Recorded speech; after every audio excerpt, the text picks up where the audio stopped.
will be your host this morning. Organizations today are navigating profound transformations in the way work is designed, careers are shaped, performance is measured, and intelligence is defined. In response to these evolving realities, this year's conclave is anchored on the compelling theme, redesigning the human operating system. SAMVAAD is a confluence of innovation, collaboration, and strategic thought. Today, as we gather leaders, educators, and visionaries from the HR domain and beyond, we aim to explore how technology, particularly artificial intelligence, is shaping the future of work and education. Without further ado, we are pleased to welcome Mr. Kamal Nath as keynote speaker for today's conclave. A seasoned entrepreneur and former Chief Executive Officer of Civil Technologies, Mr. Nath brings over 3 decades of leadership experience across information technology, digital transformation, and the building of high-performing organizations. He is currently the co-founder and Chief Executive Officer of Workmates and serves on multiple boards where he actively mentors leaders and contributes to shaping future-ready enterprises. I now have the honor of inviting Mr. Kamal Nath to deliver the keynote address.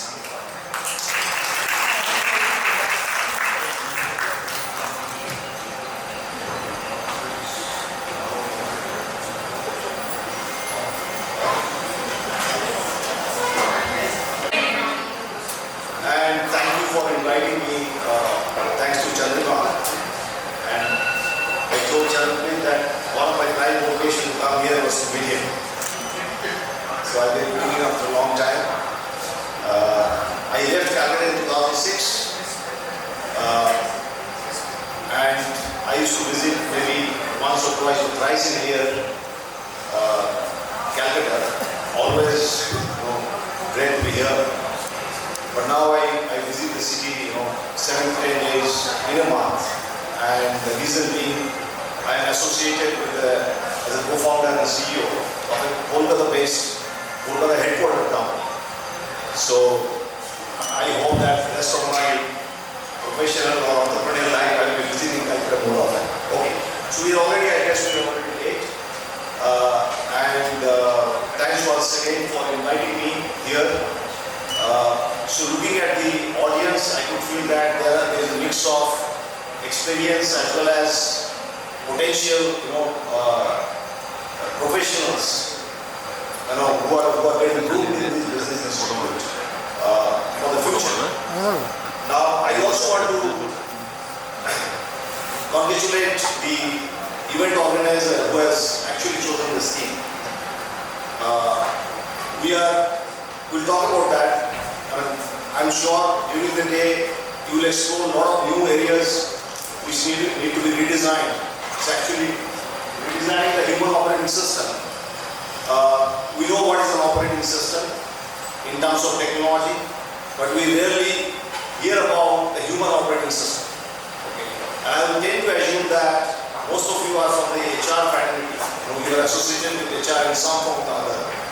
But we'll also try to explore jointly that how we can redesign human operating system.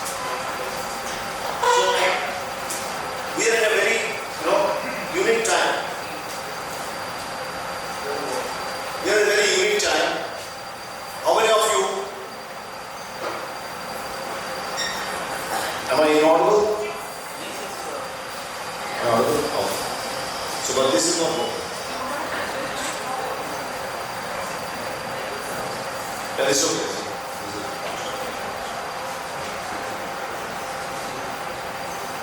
So,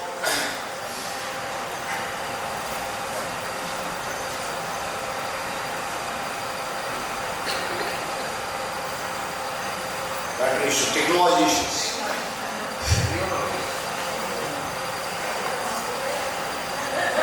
Foundation and technology issues.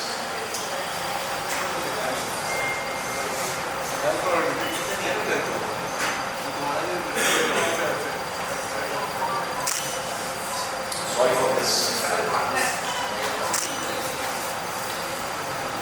See, I can run this session without presentation also. But since Chandrima forced me to make a presentation, so I have to make a presentation.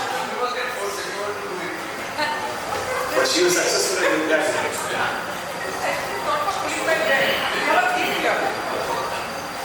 Okay, so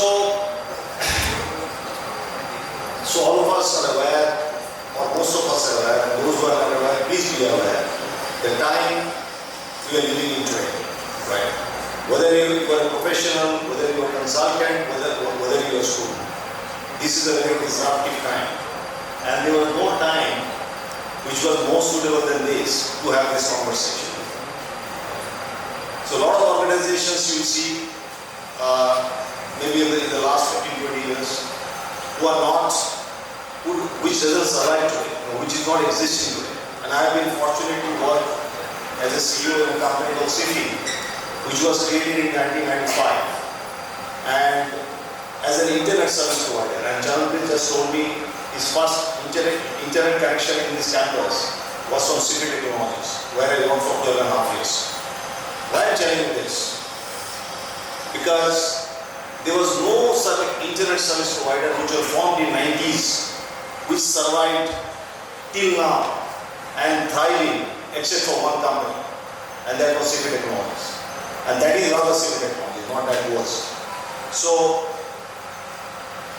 how did it happen? It happened because the company continuously evolved itself over a period of years for various disruptions, and we'll also talk about that.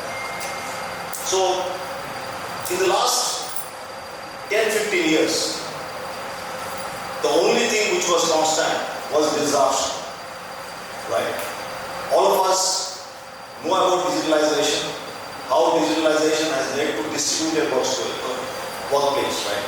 In the earlier era, we used to have organizations where there was a head office and small branch offices everywhere, right? But today, if you look at organizations, the concept of head office actually has completely disappeared. Just as a matter of example, when I was the CEO of City Technologies, my headquarters was Chennai and I was operating out of Noida.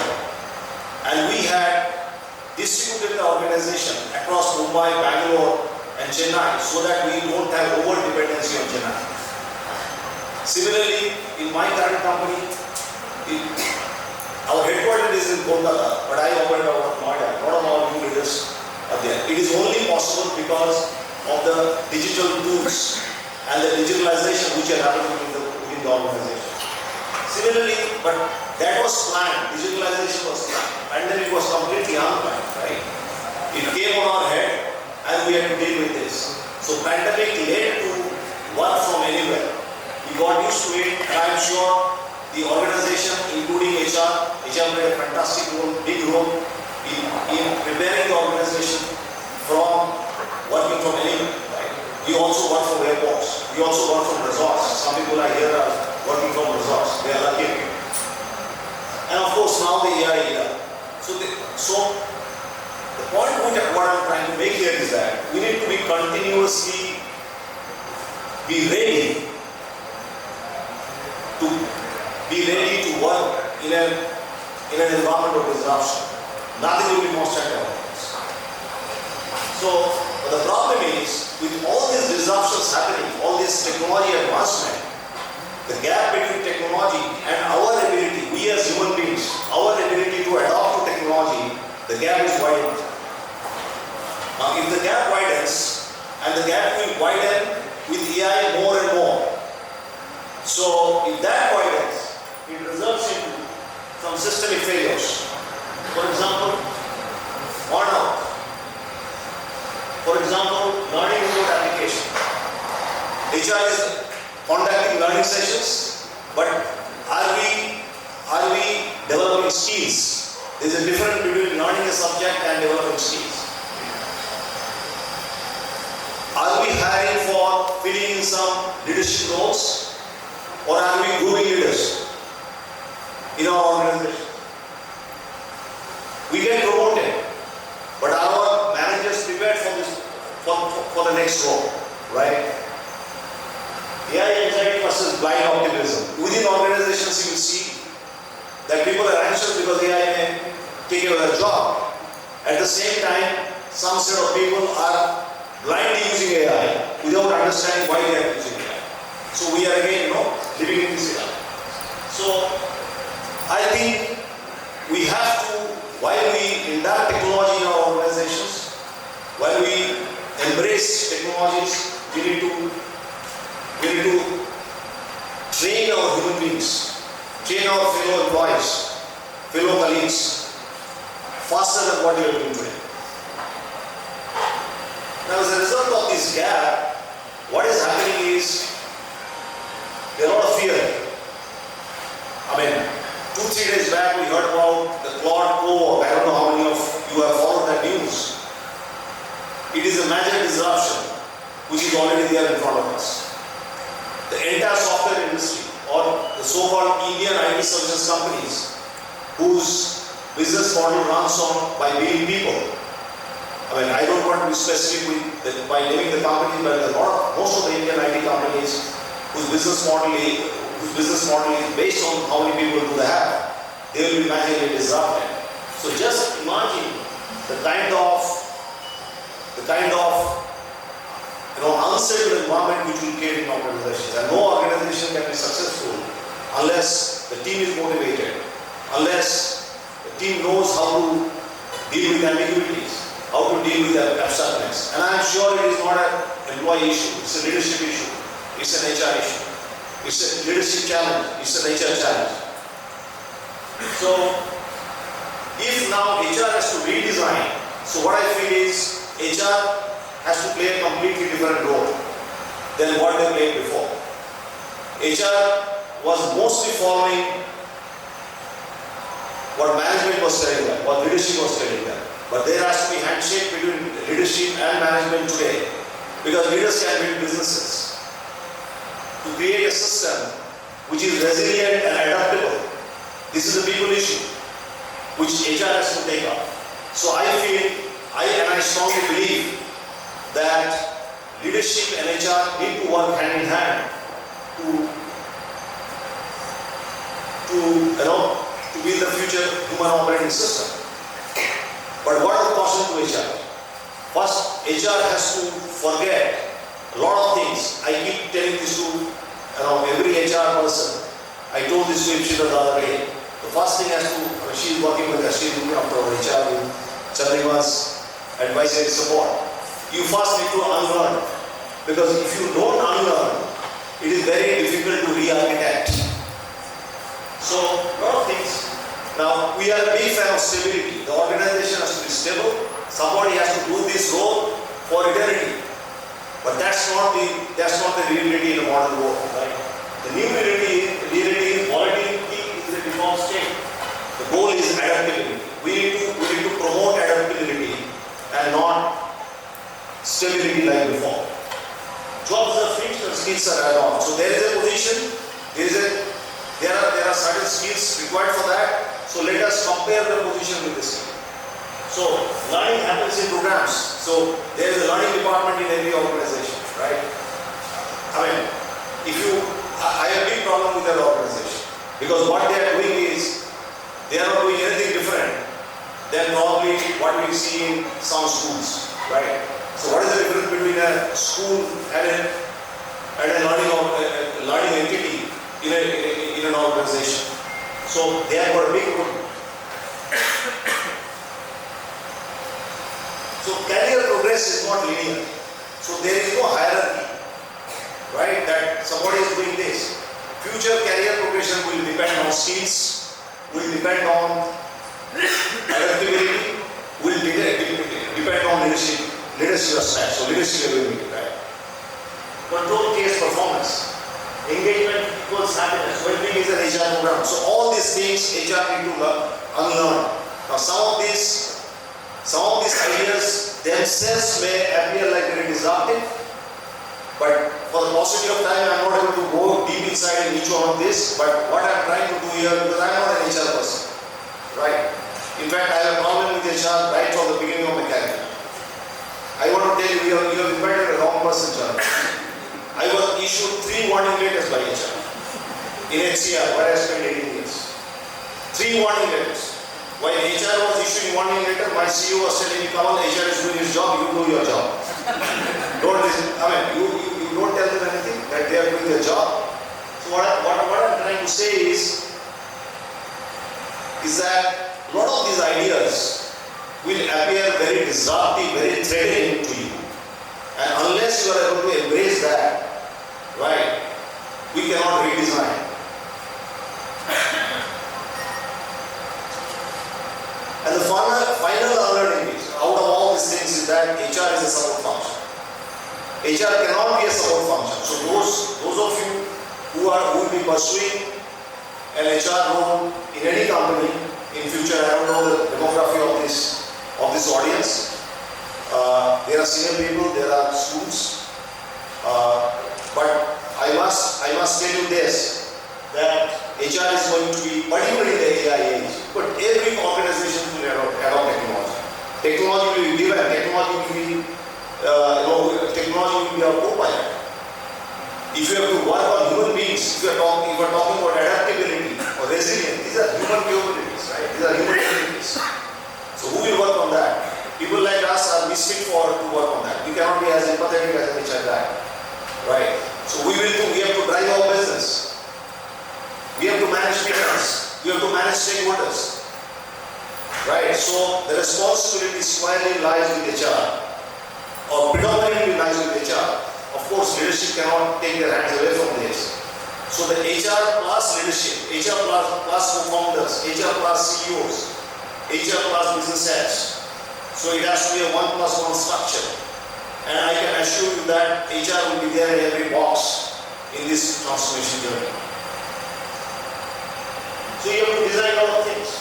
You have to design resilience, you have to design employability, you have to design sustainability. Resilience, employability and sustainability.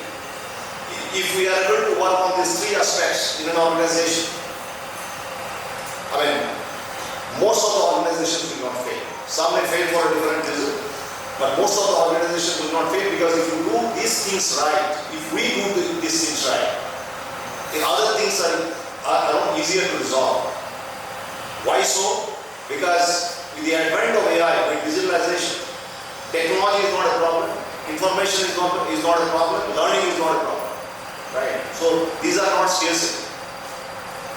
The problem are human attributes and our ability to get aligned with what is happening around us. So the human operating systems, it is going to be very detailed. You need to have patience with me. But again, Chandriva told me to talk on this subject, so I am also. That was not my intent. I told her that I can run this without presentation. So this is a very important thing. Now I will try to make it easy by taking a sports example. So I am a fan of football, and I'm sure here there are big Canada, they will be fan of football as well as obviously fan of cricket, right? Now I will cite three examples. West Indies cricket team, 1983 India team, and Argentina team, or in the same box, Brazil and German team. And I draw my philosophy, management philosophy, leadership philosophy, a lot from the game of football.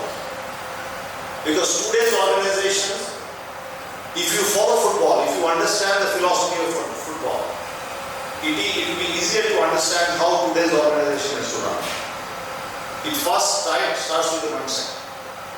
You need to have the mindset of a sportsperson. You need to have a mindset of a footballer. I am taking one example because of paucity of time. Now just look at the life of the footballer. The footballer doesn't know. He knows how to play the game. He doesn't know how exactly he has to play the game. He or she nowadays, women are playing fantastic football nowadays. So I am loosely using the term league for easiness. You don't know how the game will be played, right? It depends on your opposition. Your opposition are those disruptions. They will force you to play the game in a different way than what you have planned. The second one is, so that's the mindset. So that means I need to adapt it to the situation of the game. Skill set, obviously, your dribbling skill, running skill, heading skills, all these skills. These are given. But if you compare today's football with football 15 years back, or 10 years back even, or even 5 years back, right? There is an elevation of skill sets, right? There are new skill sets which are evolving. If you look at cricket, we have never seen someone, when there is a six, somebody is jumping outside the boundary line, they're catching it on the air and they're throwing it. This is a very new skill. It was not there, maybe 15 years back. It was not there before T20 matches. Okay, so the skills need to continuously evolve. And the work design is how the game will be played. Now again, how the game will be played doesn't depend on you. How the game will be played depends on the emotion of the game. Right? And of course the leadership and culture. Now I will take the example of the team whom I love, is Argentina. I'm not talking about club football, I'm talking about international football. In 1986, Argentina won the World Cup, which was one of the historic, World Cup where Diego Maradona was the captain. They had a very average team. Maybe from skill-wise, team-wise, they were very average. But they had a mindset to win under the leadership of Diego Maradona. And he was the most skillful player in the world. So one most skillful player in the world, they won the World Cup. But when will the next one win the World Cup? Only 2022. The next teams of Argentina were actually better than 1960. After 1990 to 1990. But they never won the World Cup. Because what was missing in them is the mindset to win. What was missing in them is the work design. The point what I am trying to make here is that each of these elements are key for building a successful organization, for building a successful team, for building adaptable team, for building high performance teams. Right. So what changed in 2022? Because of which after so many years from 1986 to 1922, Argentina won. Yes, Lionel Messi was there. Lionel Messi was there earlier also. At one point of time, he decided that he will go out of competitive football. It was their coach. What the coach did, the coach has taken the work design. So all these things are important. So if you map these things to organizations, to a corporate environment, this is a detailed slide. I have shared the slide. Chalima, you can share the slide with everyone. So there is no IP here. So these are all based on my learning, and some information here and there. So HR has to rely from stability to adaptability, from risk awareness to experimentation and feedback. I am extremely grateful to my organization NCR, where I have actually grown as a professional. Okay, and I had the extreme privilege of working with somebody called Vinay, who is, a lot of people think he is a business leader. He definitely is an outstanding business leader. But for me, he is a people leader first. You must read his book, which is Employee First, Customer Second. So this is, if you can follow that book, the philosophy of that book, every organization, Employee First, Customer Second. He told the whole world that for me, employee is more important than a customer. Because if I can have a set of motivated employees who can have these attributes, then we win our customers. The customers will love to do business with us. No customers like to do business with organizations whose employee churn is very high, whose leadership is not convinced about the company itself and build the organization. So this is a long list. So we are talking about the mindset. We are also talking about the skill set. Now these may surprise you. Static skills and perishable skills. I am encouraging people to have perishable skills. You know what is perishable skills? Perishable skills are those skills that if you go to the gym and if you don't, say you go to the gym for 6 months, after that you don't go to the gym for 3 months, you again go to the gym and see what happens. Skills should not be static. And I think almost all the HR people believe that skills should be static. I mean, skills should be upgraded, but I'm saying skills should be perishable. That if you do not practice, the skill should perish, because that drives you to practice more and more. Moment you practice more, then what happens is you actually adopt newer skills, better skills in that same domain. Role-based hiring to problem-solving focus. This is my favorite subject. I mostly ask this question in the interview. How many unique problems you have solved in your life, be it a personal life or professional? Look for people who are good in problem solving. Linear carriers and portfolio carriers. In our CTO is 36 years old in my current company, and I've seen such things in my earlier organizations also. And I have promoted personally people who are one junior by replacing their manager or bosses, because they were simply managers, they were not leaders. By the way, on a lighter note, I have the regret of never becoming a vice president in that position. So in my lifetime, I never have been a vice president, because I became a CEO from an associated vice president. So where is the linearity? There is no linearity. I didn't aspire to become a CEO. Somebody picked me up. He thought, this guy can become a CEO for a company, which is not doing well. So I was hired for my problem-solving skills.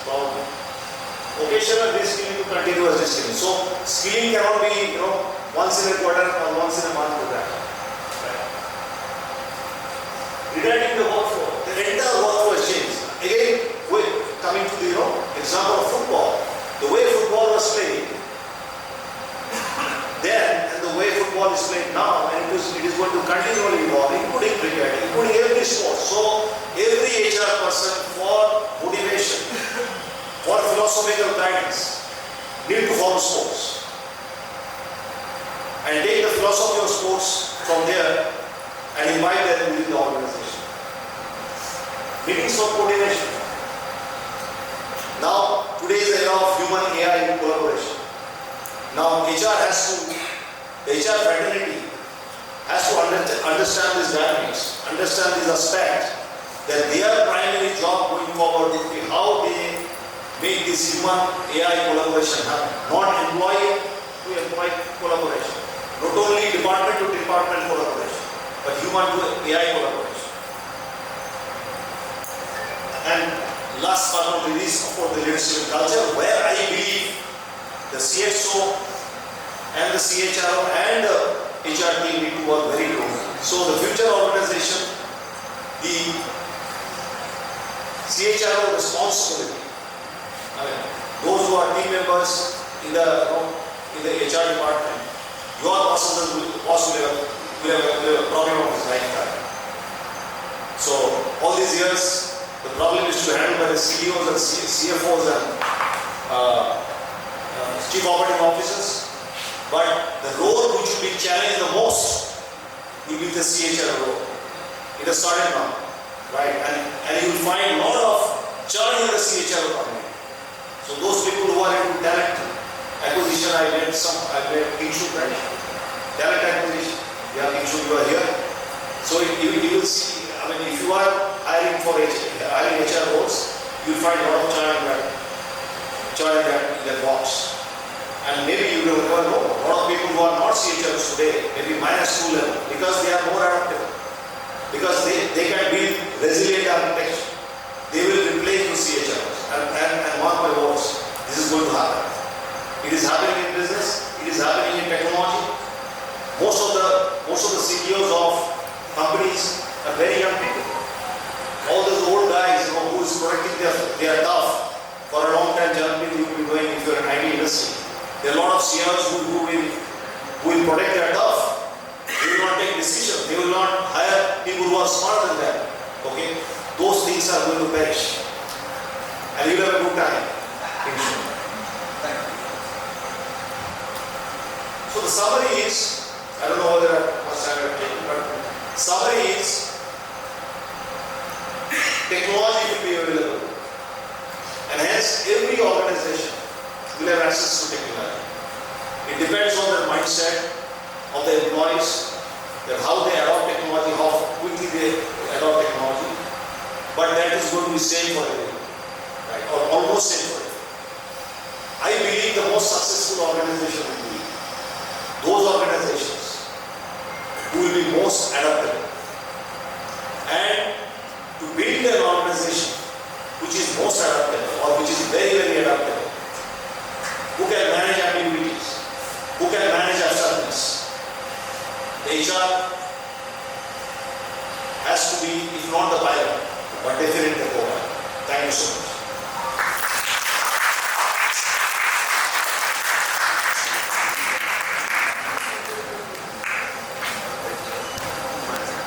And thought-provoking comments.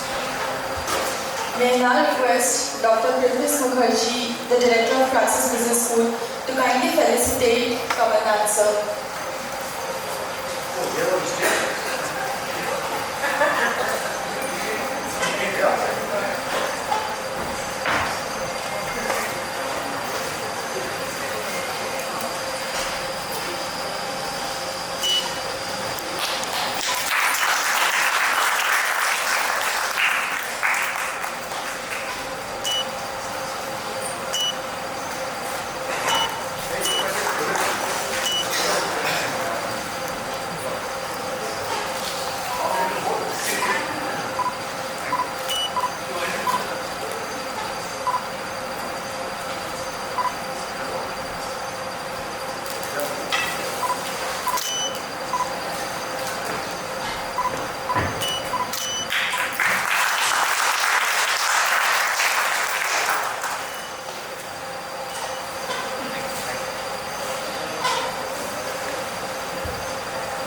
So focuses on designing fluid growth paths and rethinking progression in a world of lateral moves, scale portfolios, and evolving identities.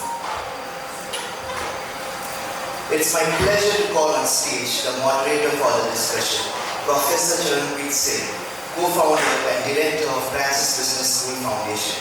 With 18 years of corporate experience in corporates like Tata Steel, PwC and HP, he serves on industry committees focused on education, branding and AI, and is an IIT Kanpur alumnus, a University of Iowa MBA and a Chervin scholar. It's fair.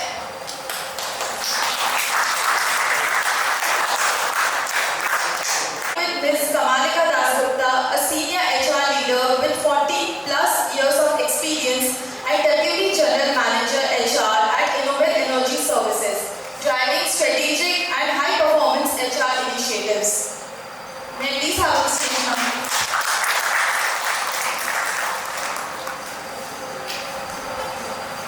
Our next panelist, Ms. Priyanka Sarkade, is an accomplished HR leader at Ericsson with global experience in transformation, change management and core HR domains across diverse geographies.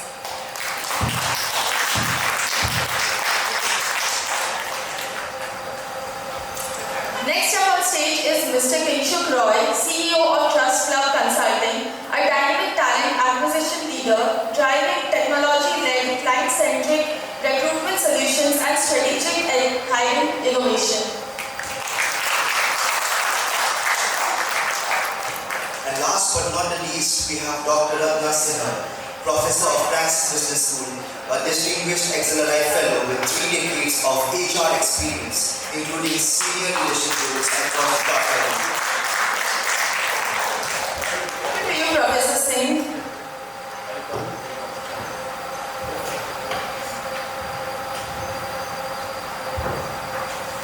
Yeah, thank you and warm welcome to everybody.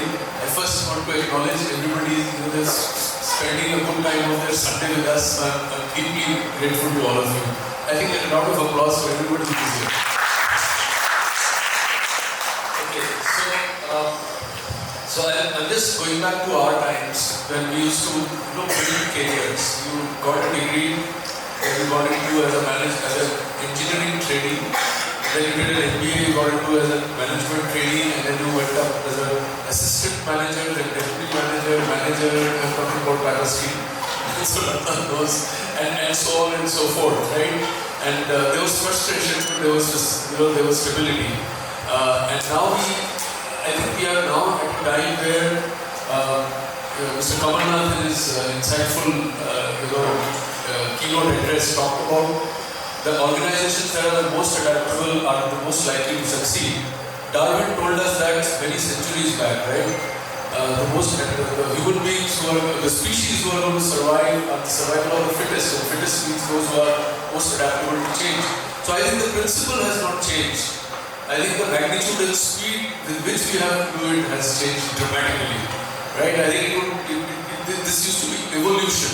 Darwin was talking about evolution, it was taking centuries to take place. We are talking about revolutions, which is happening in maybe 6 months to 9 months, and which is why I think it's exciting as well as scary, right? So what we're going to talk about, and then like your inputs on this, we have a diverse panel with different perspectives, and that is great to have. Is that how does an individual design a career, or can a career, quote unquote, at all be designed in a disruptive world like this?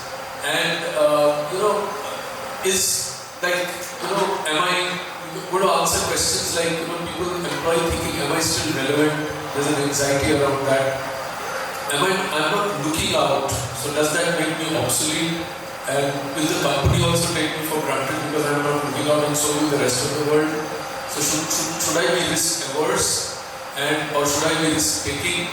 And is looking out being risk averse, or is it risk taking? I think definitions are getting confusing now. I'm confused, so which is why I need this help. And from an organization's perspective, I don't think their job is any easier.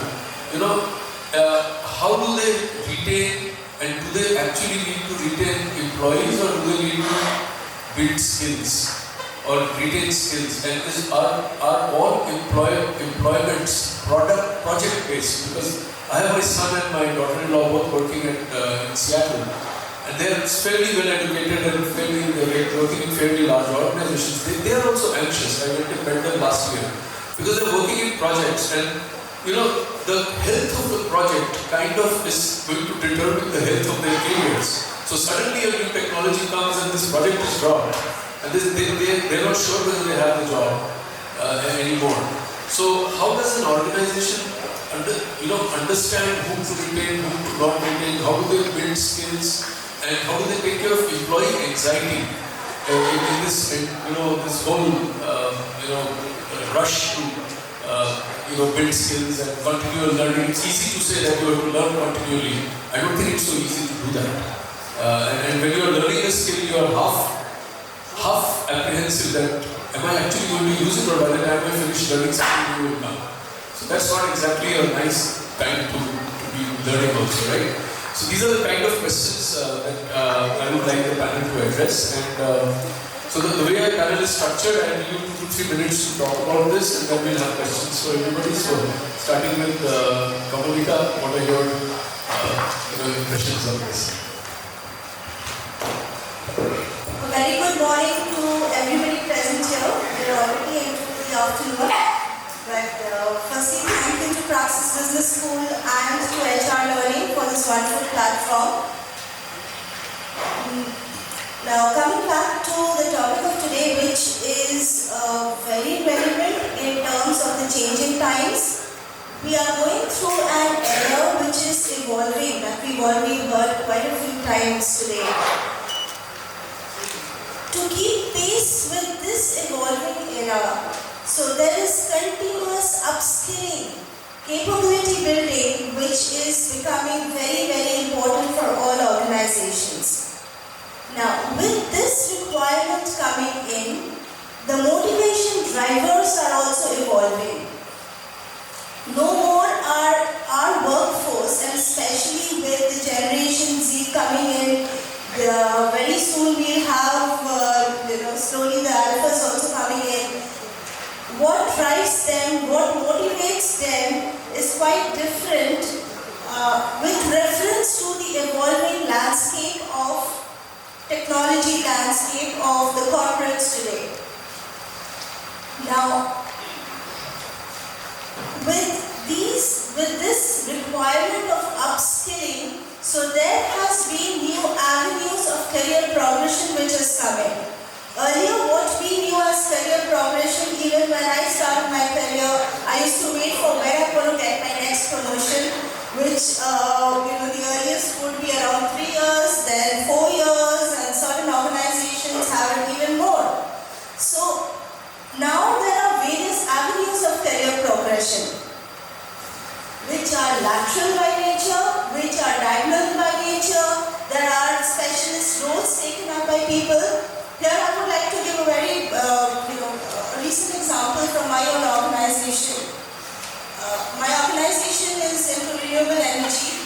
So, we have various site engineers who are qualified BTECs working in various, supervising various sites. So, now there was this question, how do we motivate them in terms of career progression? So what we did was, which is a very live example of the topic we are discussing. So if we had to give them a vertical progression in terms of the ladder-like structure, that would take some time, because there have to be vacancies built in, there have to be certain policies in the organization which needs to be adhered to. So we opened the role of being specialists or quality checkers, who by itself this role is basically a leadership role, where you lead the team in terms by checking the installation quality, by checking various other parameters. So similarly, there are a lot of lateral movements which also happen. So these are small ways where career progression is happening in various organizations, in every field. So, talking about this, Mr. Singh was referring to how we are dealing with learners in this case. So, as for andragogy especially is the study of adult learning. So, as for andragogy, it says that adults learn best when they have certain objective in mind. Now, if the objective has to be a promotion after 3 years down the line, then that is not something which will keep on constantly encouraging or motivating people to learn more. So, it is that career progression of moving forward, which could be lateral, which could be diagonal, which could be, by taking up various new projects. Upskilling itself is a career progression where you get a lot of more recognition within the organization. So with the changing times, it's very, very pertinent that organizations also have a change in the thought process of how we motivate our workforce, especially with the younger generations coming into the workforce. Thank you. Thanks, Monica. I think interesting points about motivating drivers are also changing now, and career progressions are no longer just vertical with the lateral, diagonal and all that. And we'll come back to you. Yeah, go ahead. Thank you, and good afternoon everyone. I think Kamika has touched upon already about how you can build careers, how people can move horizontally, vertically. Let me touch upon another aspect which Professor Singh already mentioned as to how do you play with your mind when there is so much of turbulence all across, right? So yes, things are changing very rapidly. We all are feeling it, be it in the field of HR or non-HR, right? Be it even if you are an SME, you are a people business partner, any kind of HR roles you pick up, there is a change there. When you come to the business side, what an operations person did before, what a senior did before and today, all of that is changing. So one thing only constant there is learning, right? And obviously I take care of learning, though Dr. Kamala mentioned in the beginning that learning is a thing which we aim is an activity or no. We are trying to be aligned with business. How can we make this organization? And literally then I thought, let me pick a few examples what learning is doing this day. And it's not pertinent to only our industry but all industries. there are small nuggets of learning. So when technology is changing, so co-pilot, how to use that? Do you have a 3 days module for that? No. You go there, there's a tech-savvy module available, learn that. You have 2 minutes modules of learning, take that up. Come with a free mind where you can easily move from one place to another place just by knowing how things are shifting. Be aware of what's happening in the world. So it's no longer limited to the location that you are into. We heard about how things have become agile, how things have spread across and no longer confined to the headquarters, right? So how is that happening? When you are aware of what's happening in the other geo-locations, how technology is evolving there, what people need there, that's how you will also start evolving yourself. And these days, when we are hiring people, the kind of positions that we hire for is not only limited to skills. We hire for situational leadership, we hire for thought leadership, and definitely technology leadership is there. So I feel as a professional, be it in the beginning of their career or very seasoned, experienced, wherever you are, these kind of traits, if people keep in their mind and they come across with an open mind on, how I can adapt, how I can be with a Gen Z running around, how can I be with the millennial, trying to learn new things, I think then the field would be yours. So it's finally have a passion, I feel, that you want to get up in the morning, you want to work for a new place, you want to do something different, have that passion, and I think everything would be in your strength. That's how I feel. Thanks, Priyanka. I think small nuggets of learning, and I'll come back to that on that when we have the question and answer session, because I have a opinion on that. And I think interestingly, we talked about hiring for situational and thought leadership and all that. So I think something to do with transferable skills, right? Work for any situation. I think that's one thing that's becoming very important. Thank you very much. I'm going to move to Kinshuk. Yeah, so Kinshuk, take it away. Good afternoon, everyone. It's a beautiful Sunday and a beautiful campus. Personal thanks to Kamal Nath, Chandra ma'am, all eminent guests here, and the eminent panelists, especially to Chandra, because it's been a rare event on a Sunday that I've attended and seen the house full. So thank you, everybody here. The topic is careers without shadows, and we're talking about the era of AI. And being a recruiter, I will talk specifically about how we look at the talent pool, what kind of experiences I have gathered over 24 years while recruiting on behalf of large clients.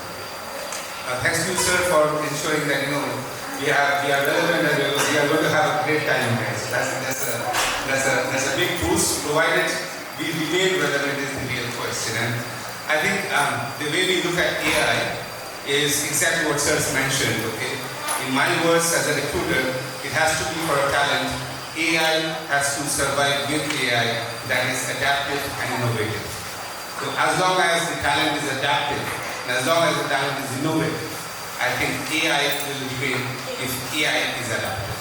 Okay, so that's one message that I want to share with everybody. As a recruiter, whenever we go anywhere, okay, the first thing that we do is we check naukri.com or we check LinkedIn. Okay, and the first thing I would like to take this opportunity to share, because we're talking about success and career without ladders. The first thing that I did was, check out the LinkedIn profile of Chandra. I saw what? I saw we start with, this is a gentleman with great education, and after that move to Tata Steel, great founding organization, understanding of processes, systems, and values and culture. Move to completely a new domain called PWC. Consultative approach. Completely consultative approach, solving problems. Move to sales. Move to business development, HP. And then move to academics. What a beautiful circle of building careers without ladders. What a beautiful example. Okay, I'm not saying this because he's right. So this is something it and found as a growth path, and this is how I think people in talent pool today will have to look forward in diverse ways, different domains, acquiring new skills, being very resilient, being fluid, and grow in this era of careers without limits. Thanks, Shikshu. You said you make it sound really easy, adaptive and innovative talent. I think that's the most difficult to find, isn't it? I mean, I think very few people eventually are innovative, and people think they are adaptive, but I think they are all intrinsically resistant to change. At least the species where it is today. I don't know about Gen Z or yeah. And when you talk about my career, I spent solid years, 7 years in Tata Steel, 5 years in HP. So, and in those 7 or 5 years, I was not anxious that I'm going to become irrelevant or not. So, although the analog is there, but I think it's different. And I think a lot of us, our parents used to go to one company and stick with it. Our parents' generation. Our generation, the change was that we explored and shifted companies and careers. I think this generation is a totally different path. I mean, that's, I think, yeah. So, yeah, I'll come back to you. Yeah, I'll come back to you. Yeah. And Dr. Natasana, your views. Yeah. Thank you, CP sir. And, good afternoon, everybody. It's a pleasure to be here and just love being in panel discussion. So, what I would like to say is, that, as long as you like your work, get in the morning, you feel that, I must go there, I must contribute, and I must stay relevant. And that makes the day. So times are changing. Even if you're seeing the education field outside, started quite some time back. Somebody is with specialization, somebody in finance, and the other specialization is on cheese making. Totally different. And I think who is catching up with all this. So same thing. I mean, in a way, I think that for some time, if you're in the same way, and you may get bored unless you bring in something new, you may want a switch in certain lines. And I think organizations are giving that opportunity. So I spoke of Tata Steel. I think Tata Steel stays ahead of curve, much before many people think. And I've had, when I was working at one point in management development. So I had people interested who were, coming from tech, from strategy, they all joined into management development. My own boss, he was from IIT, incidentally from IIT Kanpur, and he was probably India's best maintenance person. He came for a stint for 3 years in the HR line. I mean, and so what Tata Steel actually builds institutions, like they gave that opportunity. You can move from, one was from projects. I mean, it's not that people who typically from HR only has to be, when we learning line or something. The same thing is across, across the company. And not all people are, can occupy the MD position or can occupy the vice president's position. So, what the company does is it actually is an institution building. So, people who may not be even at a VP level, but they may be, they have had rotation in safety, union management, negotiation. So, if there is a crisis, if there is a dialogue talk on a negotiation, company looks for those people. It's not just the top man who's there. So, that's the kind of thing where are we relevant? Are our skills deep? Or is it just fancy titles? Are we climbing only without a purpose? I mean, that's something we need to think that how we're contributing. I think gives us a purpose, and it is. Otherwise, I just going by destination one after the other without learning anything. You're just number of years experience, but not really. Thanks. Yeah, I think Tata Steel is an exceptional organization, and not too many organizations give that flexibility and the time.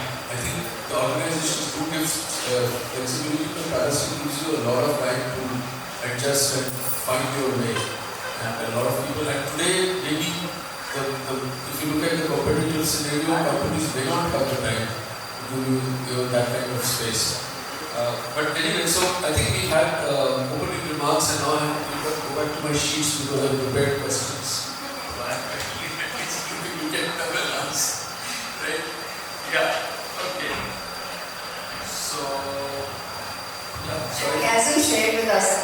Again, I tell you why. That's good. Yeah, it's good because this is the way the world is today, right? You are going to be prepared for surprises. Okay. So, how many figures? Yeah. When you look at big two, this is for big sugar. I'm sorry. Yeah. So I wanted to start with you because you look at the whole picture, right? Okay. So you mid level to senior level, and I discussed with you. So are you seeing a lot of this happening, or are we hyping it up in this conversation that people are anxious and there is a lot of mid, and we hear that mid-level people are the most anxious because sometimes organization doesn't see much value in mid-level managers anymore because they're not really solving problems and they may not be adapting as well or as quickly as required. So do you see a lot of that in your recruitment? Great question. I think I will answer this with my personal experiences all, as well as taking clue from what Sir said in terms of what is happening in cricket and football. You look at IT, you look at television, look at all the things. Is the middle level very fair? Yes. So it's everything. Okay. Fact is that with innovations, a lot of things have been democratized. Okay, and with democratization, okay, information is information and many other education, knowledge is being accessible. But outcomes are not. Outcome is based on how we maneuver, based on my own judgment, my own ability to adapt to that particular outcome. So every driver is not using Google Maps the way it can be used. There are a set of drivers who are using it, and they will always lead from the front.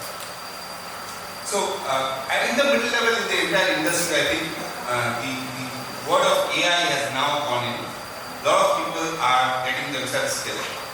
There is an element where skill is going to remain, seniority or loyalty is the thing of the past. Relevance is going to be of utmost importance for CEOs to hire. And the ability to handle ambiguity, complex tasks, and how you build from ground zero and scale it up. I think those are the key parameters for every CEO when they look at that, and every CHR when they look at that. So I guess it's now up to the. But I sometimes feel that levels get labeled also. I think in the IT industry, the mid-level management has got labeled as not adding a lot of value. There will be some people out there who will be doing a great job. So how do you actually understand that as an organization and take it forward? Now coming to you, Priyanka, next. We talked about these small nuggets of learning. Now there is an opinion on that which is very, and I shared something like that with the Praxis faculty group just yesterday. That this speed learning, is it at a level which is pretty shallow, and are people really learning things deep enough to apply them, or are we replacing understanding of concepts by just this steroid that you can do this project, you can learn this, but you don't really learn the context, and you really have time to do that. So how does this typical injection type of learning, how does it play out? Yeah, speed learning is the thing that's happening today, but what's important to know is what type of content you are sending in speed learning. Right? So, like you mentioned, if someone wants to do a specialization on a particular area, you want to become I'm from the technology field, so I take some examples. You are a 5G expert, and tomorrow you want to see how 6G would be coming across. People are doing research in that. People are trying to analyze situations. Can speed learning work there? No, maybe it won't work. However, that similar expert needs to be aware of what is the compliance situation in a particular country.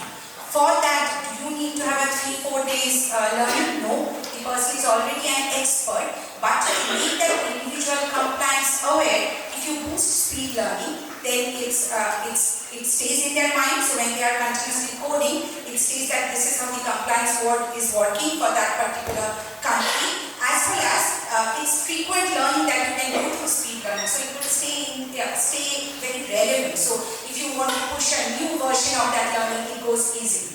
So I believe speed learning is good, and that's just my opinion, but it has to be very important what topics you are choosing. So what about burnout? How do you prevent burnout? Because there's a constant pressure of learning, right? See, what I also feel or what I have seen, and again, all these are personal opinions, burnout doesn't come if you are learning things which you really like. If you are forced to learn things which you don't like, then the burnout comes. Like you were saying, we came on a Sunday here because this is a subject we all like. We don't feel burned out. We are smiling, we are thinking. But if this was not something which I was liking, even this environment wouldn't have made me feel nice. Like, it's a Sunday and they have been conflicts. That's how it works. We are all assuming that people love the work. All people love the work they do, right? That's how I'm supposed to motivate them. So I give it at that, and there's no plan there. I will. So we make a similar assumption. We assume that all the students have joined Praxis to learn. Right. Okay. I'll go to Ratnam next. What is loyalty now? In a world which is constantly, pivoting, adapting, and all of that, is there still a value to be a loyal employee? And does the employer also give that value to the employee? A very interesting question. Loyalty to me is not, staying in an organization for 30 or 30 plus years or something. Loyalty is even if you leave the organization and you talk good about the organization. So there are people I've seen people staying for long stints in the organization, generations have stayed, but they're still grumbling. So what is loyalty in that? So loyalty doesn't talk for that. It is something which you have built a relationship. It's always good to go with a good relationship when you're leading an organization. May not be always, but what's the harm? Why do you have to? And I've seen somebody when I'm just talking, I'm speaking about a guy who was from some I'm a final settlement, and then within that's 1 month's time. Then after 6 months again, he is approaching to the organization. How would you like to keep that guy? So it's like that. So loyalty is nothing to do with being with the organization for 25 years or so years. It is talking good about the organization. You will see LinkedIn posts about people who have left organizations, gone to another organization, but they still like that organization, people like talking to them. But there are certain cherished moments, there are values which they have learned. That's what I say. I think grumbling is good. You grumble with parents also. You're disloyal to them. I think grumbling keeps the company on its toes, right? Grumbling to the highest level, and you're finding faults with the old system, and then you want to come back to that same company. Okay, so I think we will come back to that. And completely sorry to keep you waiting. So you are in a relatively emerging industry, right? So I think the speed of change is moving faster, and you must be discovering technology, you must be discovering markets and all of that. So you must be picking up. I'm just assuming picking up a lot of projects, some fail, some. So how do you manage employees in this situation? I mean, are they connected to a project, and if the project fails, what happens to them? Or if the project is completed, what happens to them? Or if a new technology comes up and the old skills that you have, they are no longer relevant. So do you have a system that kind of continually evaluates that and selects which employees to retain, which doesn't? How do you manage that? Because that's something I think. That's a very relevant question for our organization. So firstly, I would like to say one of the areas which is inbuilt in our talent acquisition is to have a thorough evaluation of the mindset of people. Whether they have a growing and learning mindset, which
what is coming to my mind right now with this question in Bihar.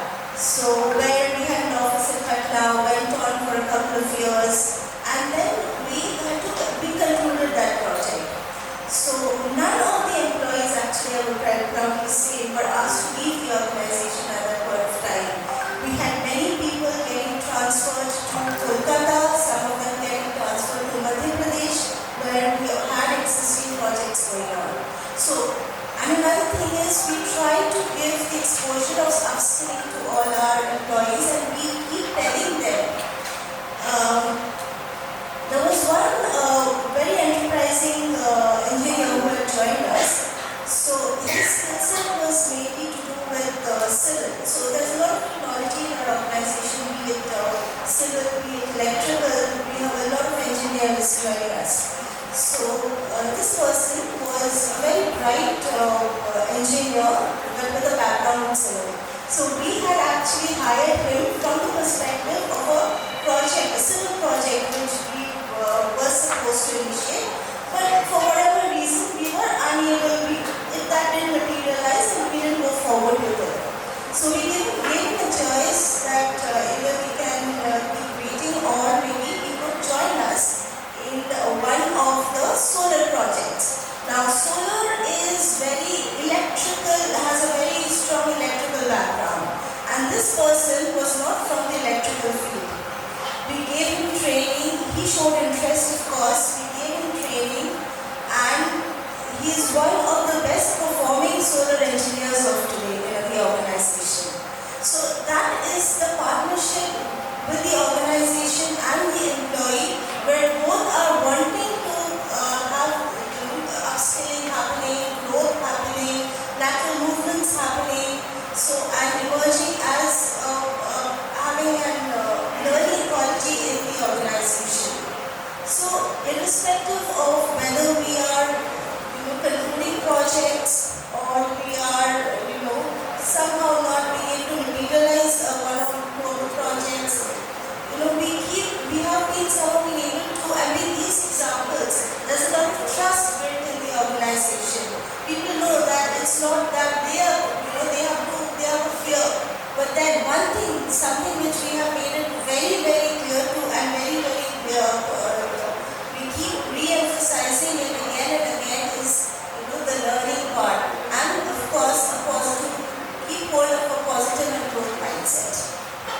So we are running out of time, but quickly like all of you will say one last comment on the subject. I think we are running out of time as this talk shows us. So starting with you, I think that would be easier. Yeah. Yes. So, quickly. yeah. Sure.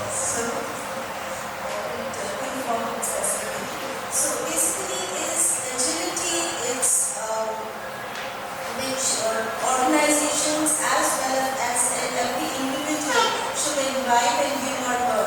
Agility of progressing in the organization and in terms of one's own career growth.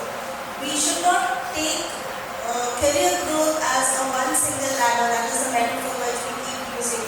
So it is, in many areas it can be lateral as I already said. So it's all about progressing forward. For me, it would be stay with an open mind and be on the lookout of what's happening around. That will ensure that whatever you want to achieve, you can achieve. Yes.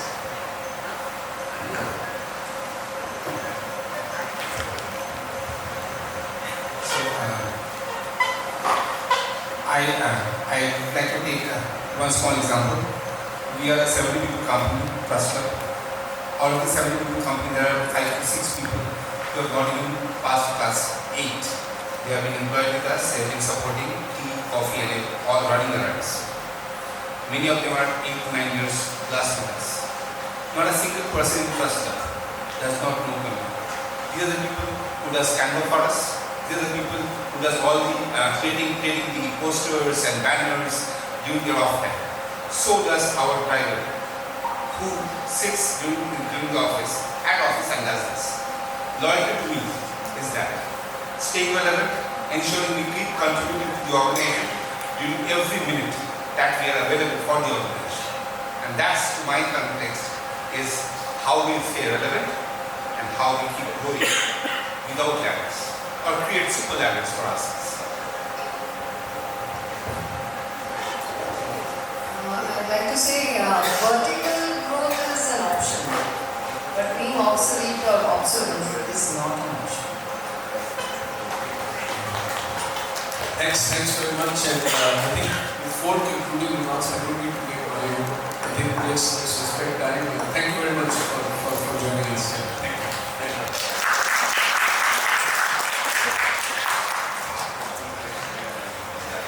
Sir, I would like to make some comments on this. Oh, okay. So yeah, would you like to make a comment or would you like to ask a question? Comment on this subject and I would like to. What is this? Yeah. So can you go mic first?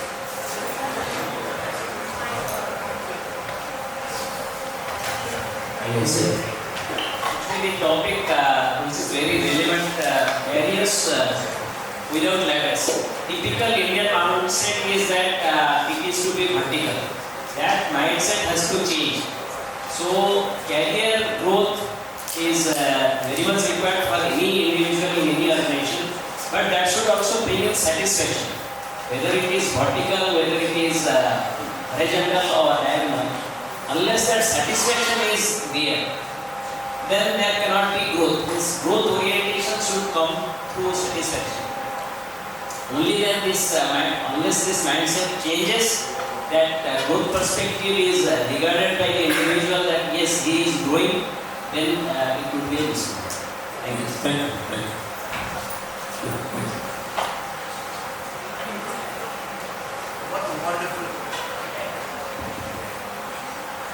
What a wonderful discussion. I would now request our moderator, Professor Singh, to come forward and hand over the mementos to our eminent speakers.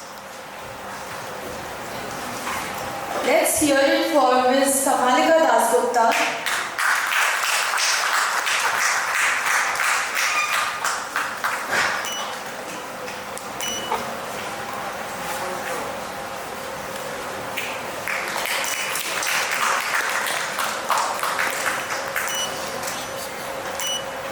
Ms. Priyanka Sarkar-Dev.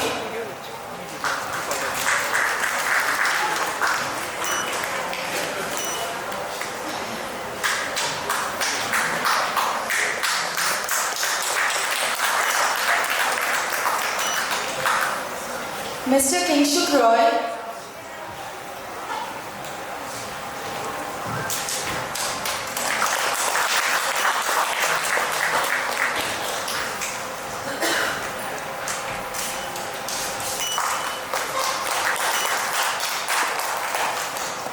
Dr. Ratna Sinha.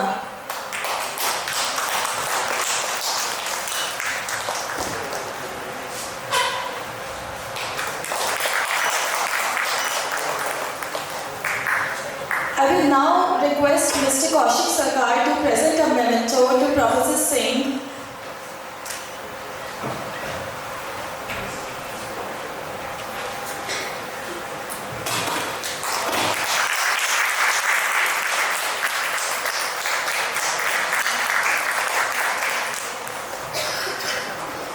I would please come forward for a photograph, please.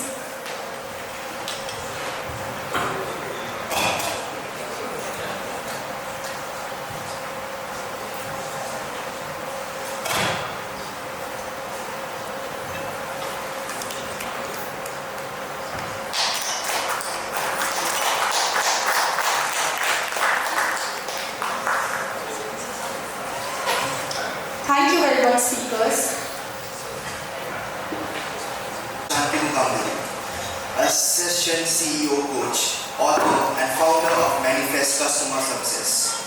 With nearly 3 decades of leadership experience, he is known for his human-centric, execution-focused approach, helping leaders unlock potential, drive sustainable growth, and build resilient future-ready organizations like HP and IBM. He works closely with CEOs and senior leaders leaders to translate vision into measurable outcomes through deep execution and practical wisdom. In 2026, the primary barriers to effective leadership stem from a volatile, uncertain, and AI-driven world that requires higher emotional intelligence, rapid adaptability, and a shift from managing performance to nurturing best version of human capital. In this facilitated workshop, we learn together the why towards augmenting future-proof human leadership. Shantanu sir, the floor.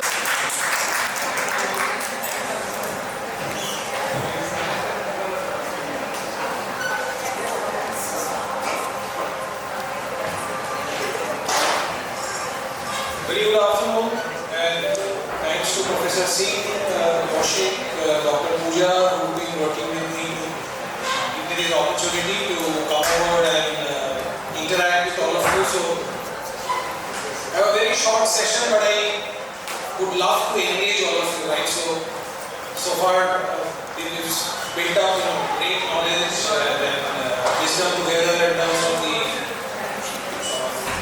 macro changes, disruptions which are happening, most of it beyond our control, but we have to react, respond to stay relevant, stay agile, stay adaptable, and as HR leaders, as custodians of human capital, we have to be sort of sharp and on the line in terms of unlocking and constantly helping our employees, our leadership, our communities to sort of be their best versions, unlock their inner genius, to be able to put that excellence in practice on a day-to-day basis, make it very, very operational, right? So I thought we'll quickly leverage this sort of workshop to build some, sort of the how part of change together, and I'll quickly shift to a sort of whole system, an online whole where we'll all contribute, we'll vote, we'll build some common priorities together, and this should clear as a nice, common group. I would say analytics, and then I'm glad to work with Praxis team to also design this as an infographic and then bring it back to all of you. It will help each of you build some group sentiments together, and then you can leverage the analytics, the common findings for application to your respective work environments as you work with your teams, and it will be a larger digital asset which the HR leadership community can benefit from. So if you can move the slide. So I think we have spoken about some of these new needs of leadership, but just to set an additional layer of context to this, I did some research on the number of countries which got disrupted through geopolitical change or acts of war, acts of trade disruption in 2025, and the count is exceeding 100. So more than 100 countries got disrupted through either of these macroeconomic changes, geopolitical instability, trading ties getting reset, recalibrated, economic barriers being imposed or sort of withdrawn. 100 plus countries, and then many of them involve India, many of them involve organizations, companies which are India plus and thus business globally. So that impacts business, that impacts job functions, departments, business units, and boils down to every employee in terms of whether the role remains relevant, the role at all carries forward in the next financial year, or project is sort of sunset, new projects get spun up because of newer generation of AI or digitalization led changes that are happening. So building resilience at all levels, at a country to country level, at an organization level, at a leadership, management, board level, bringing it down to team leader level and an employee level, right? Me, myself as an individual, how am I embracing, adapting to this change? How am I ensuring that I continue to do things which are newer, sharper, better on a daily basis to stand out, to stay relevant, and still continue to build new value, unique value, not only for my organization but more importantly for my customers. I think that is where we'll find some relevance to my external brand, which I call as manifest customer success. I think one question in the panel was, okay, how do we stay relevant and how do we demonstrate loyalty? One very fundamental, philosophy which is very simple to follow is to stay relevant and loyal. Be first loyal to your customers and stay relevant on a continual, sustained basis with your customers. Even if you change organizations, especially for us who are into sales and marketing and plus business leadership, we have continued to work with same set of customers irrespective of the organizations we represent, right? So some of those customer relationships last for a longer tenure, for a longer span of time as compared to the employment tenures that we often have with one organization versus the other. One more slide. So we have just get 5 sentiments where we sort of do individual voting and then we'll see hopefully technology working some of the live results here. What we analyze are these as HR leaders, as business owners, some of you I see are leading businesses yourselves in your team. What are some of the top barriers that you see on a day-to-day basis in your leaders? Is there a mindset issue? Is it burnout? Is it some of those behavioral or is it skill issues? So we can vote and identify what are some of those top barriers that we see are the top 3 sentiments there. What leadership traits or behaviors need to change? What needs to change for the better? Again, our assessment, individual assessments, we build up as a group assessment. What holds back us or our people around us in being the best version of themselves? Again, is it a behavior? Is it a mindset? Is it more self-drive, inner passion, alignment of personal, individual passion to organization goals? Multiple factors which play into bringing the best out of every individual, right? So what are some of those that we think are important factors? Factors that reinforce, strengthen, build more credible, sustainable trust, collaboration, teamwork, because that is what, as I say, sustains often beyond organizational boundaries. Last but not the least, an important factor which is there almost everywhere, organization politics. Right? Everybody has their favorites in terms of people, in terms of teams, in terms of candidates, but still, how do we still stand out? How do we still make our brands, our work, our business impact visible to a set of multiple stakeholders so that we overcome some of those challenges which may or may not hold back our progress from individual biases. So click on the link which our team will do. There will be 5 separate QR codes. We'll take one at a time. Whenever a QR code is displayed, you could gain your phones and then do one voting at a time. 5 separate QR codes which work. Is just clicking on that link. There is a window minimize.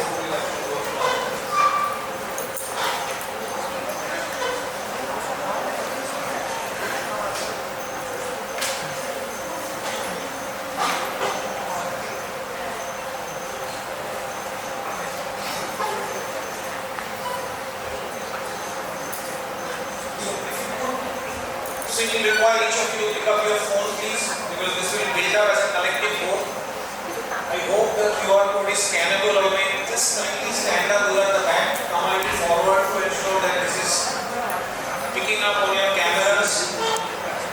It's working.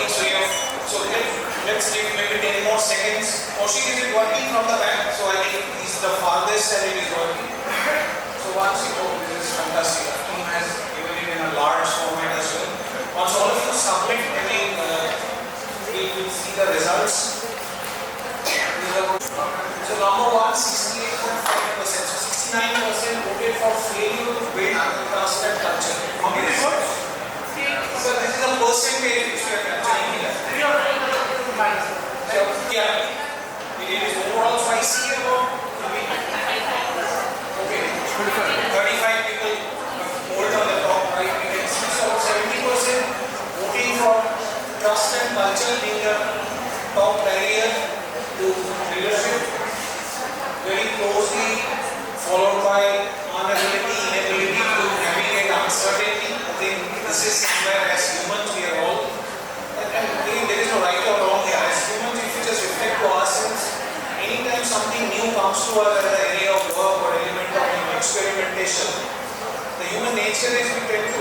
back, have I done it in the past? We always try to reflect back to past experiences, then resonate whether I'm comfortable or whether I feel anxious that okay, this is something so very new.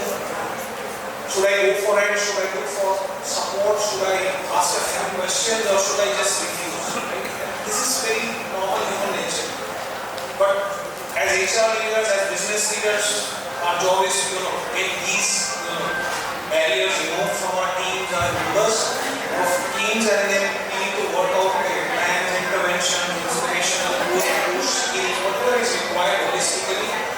Right interventions to help people overcome and embrace discomfort, embrace ambiguity, embrace uncertainty as much we can, adaptability, flexibility, curious minds, so on and so forth. And my blessed sisters, the top 3 stress and burnout. Again, this has come out before as also a critical point.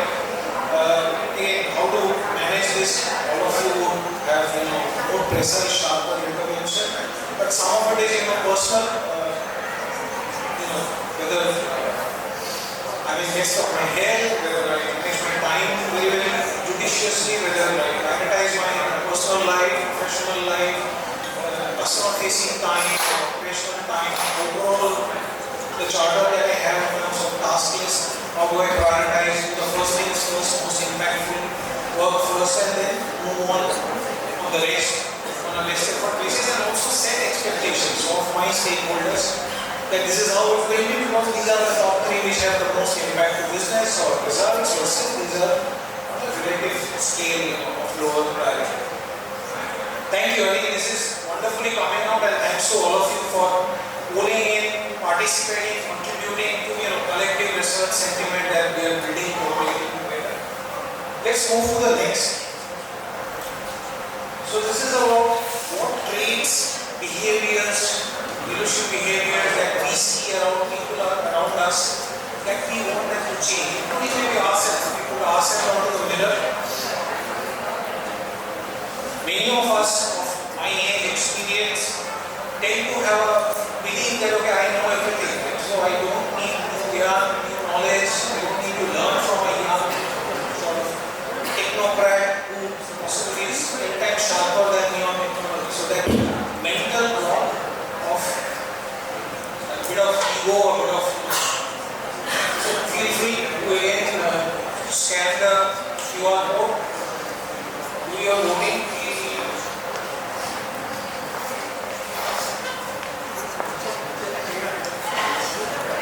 Once you are done, you can just go next week.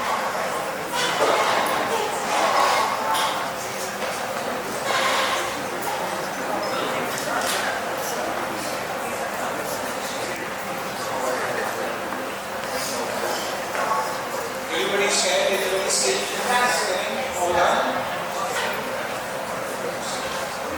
We are pausing the voting here and then trying to reflect on the results, how it comes out.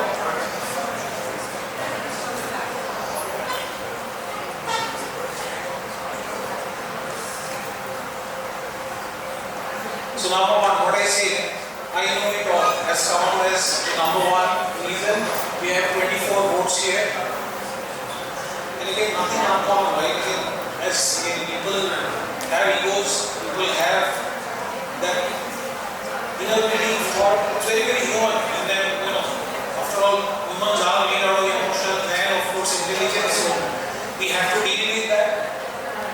The first factor, very important, so I would say stepping stone is we recognize what needs to change. Right? Only if we know what to change, then we have an action plan as to okay, how do I create a program which is again inspirational, appealing enough, motivates people to number 1, accept it as a sort of change initiative, and then put again personal action, team action on a granular basis to sort of reflect and see the results. 2, command and control, autocratic approach, do it the way, my way is the highway. A lot of bosses, a lot of leaders tend to act in this manner. Don't ask questions, are not open to feedback. Please follow instructions, make it happen, and then there are sometimes downstream collective, very hard learnings which reflects that we should have listened to maybe some of the team members or a bit of more democracy. should have been there, or a little more two-way interaction would have helped us evolve sharper together, or I would say stronger or more effective together as a team in terms of results, in terms of outcomes. The third sentiment is not being open to feedback. Again, linked to the first point I moved on, I'm open to feedback. Even if somebody shares feedback, I sort of hear it, but I don't implement any action. Right? So that is, again, as HR leaders, as facilitators, as business leaders, many of us will experience. Lack of learn, unlearn, relearn mindset again is the same. Similar but a little differently phrased. But yes. Let's move to the number 3. I think we are making good progress over time. So what holds back leaders from unlocking their inner genius or being the best version of themselves? And this is not only applicable to leaders but to every individual, every person, whether I'm a student or I'm an employee, whatever hierarchy, individual contributor, team leader, manager, CEO, irrespective of role, position, phase of academics or employment or entrepreneurship where we are. What is holding me back from giving my best to work to sort of daily demonstrate professional excellence? I see a few mobile cameras still up and on, so allow a few more seconds for scanning. Everybody stand. Okay.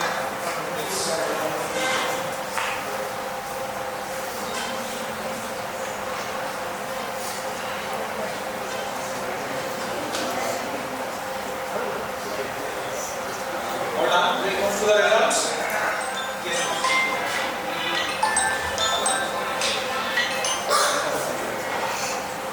Let's see how this pans out. So the number one reason, again, no surprises, many of you would agree, and that's how it's reflecting as a number one factor is lack of clarity. This one word, clarity, I think is a superbly powerful word, and again has multiple connotations in context of what we are trying to do, what we are trying to achieve, and then, it's very contextual, right? So, but this is what, if you are very clear and focused about what we are trying to achieve, and this often comes top down. It comes from the CEO, the board, the leadership to pass on the right message, precise goal, what as a team, what as a group, what as a working project or collaborative team, what we're trying to accomplish, what are the goals, right? More from a business first, then process, then technology, and then breaking it down to human action. And human action again at a layered level, what has some of the it's a large jigsaw puzzle that we're trying to build up together. What are some of the granular tasking by line of business leader versus a team leader versus individual employee, and within individual employees in their different functional teams. There is a creative team, there is an operations team, there is a sales team, there is a marketing team, HR team, finance team. And if this is organization-wide sort of say hackathon or a brainstorming or a large project delivery that's happening, how multiple teams, their individual actions, team action, collectively synergize, build it up into one that originally designed result outcome. So this is where clarity and communicating this clarity crystal clear for very precise understanding, validating that understanding that okay, are we aligned, are we on board in terms of what you have understood versus what the organization wants. And this needs to be also constantly validated as progressive elements of as the project or the work makes progress, right? Because whether everybody stays aligned, nobody sort of deviates beyond percentages, variations, constantly needs review, constantly needs sometimes client validation, and then recalibrating, regrouping, restructuring to ensure the original or the proposed goals, objectives are very, very clearly achieved. incidents to change, lethargy to build new habits. Again, very natural human tendency, behavior.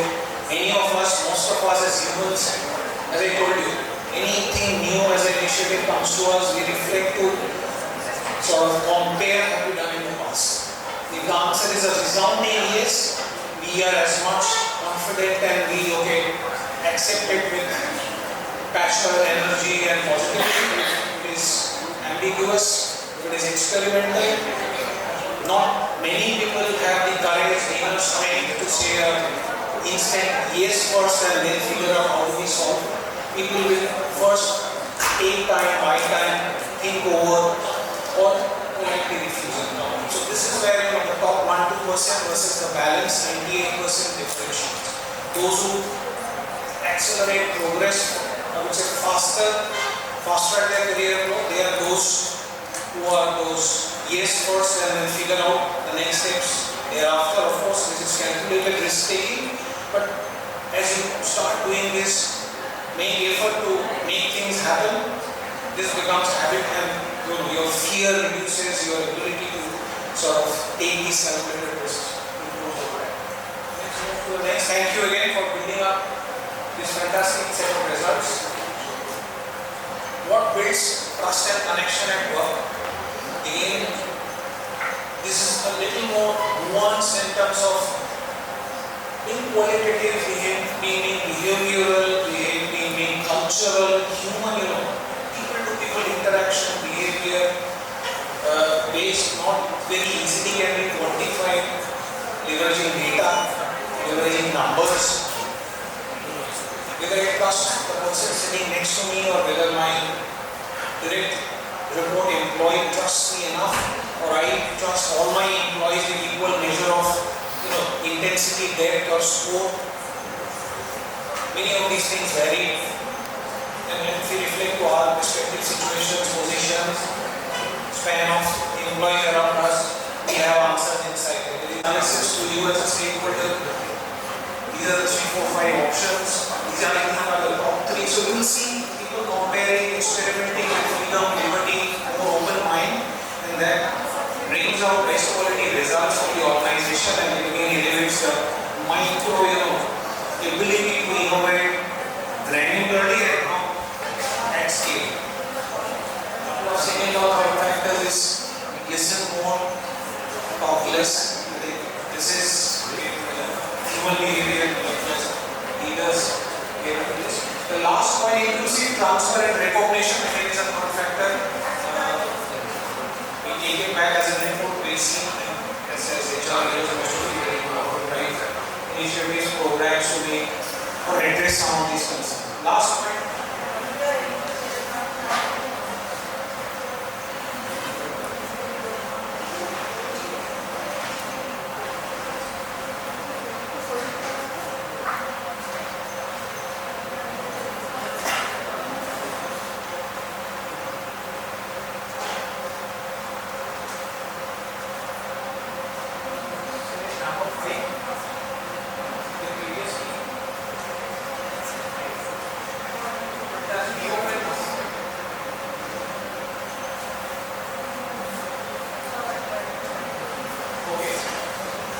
Minimize organization politics, and here I just put out 3 options. You will select any one, whichever one you think is the biggest or most important factor to, I won't say eliminate, but at least minimize organization politics. What works best? Please share your vote. It will help us again build some possible approaches which most of us think are effective ways to deal with it.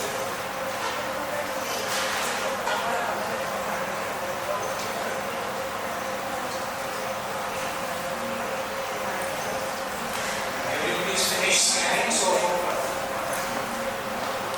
it's very short, simple, we can move to the results. So is it a management responsibility, is it an employee action, or is it more about cultural cohesion? Most of you voted for a blended approach, which is part of culture, means it is a responsibility of both the top down and ground up. So it is sort of a collective responsibility, and how to implement it. All of you are better experts than me. I'm not a HR leader, I'm more from the business sales leadership background, but glad that we recognize that this is the biggest or most important factor, and then of course we will lean on to all of you and through you in your larger span of organizations that you engage in right with to implement, influence some of the positive results around this. So I think this is all. Thank you so much and for getting this. Preserve these results, write it up in an infographic, if not a small info brief, include a still sort of additional literature or maybe some study references, but this is a very, I would say, effective primary study collectively built and made ourselves. So this will play back through the Praxis team to all of you, and thank you again. Round of applause.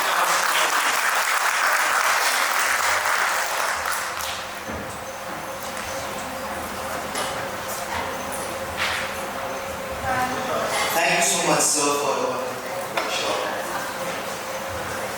May I now request Dr. Ratna Sinha to kindly felicitate Mr. Shantanu Gandhi.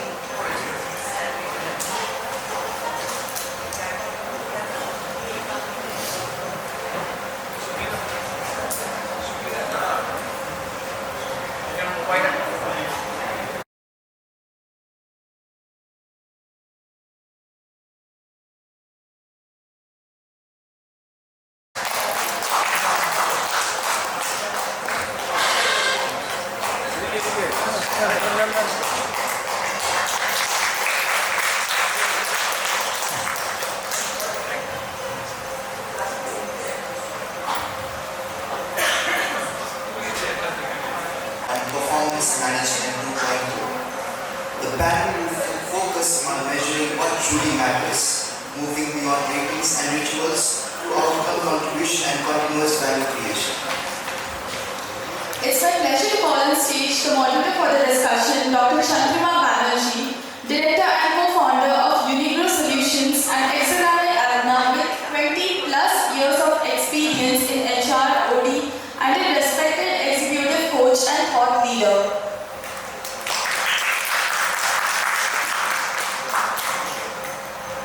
It's my honor to invite the panelists, starting with Ms. Singapore Ghosh, HR strategist for M&A integration at Cognizant, with 20 plus years of experience across leadership hiring, talent retention, and post-merger HR integration, and alumnus of higher hiring.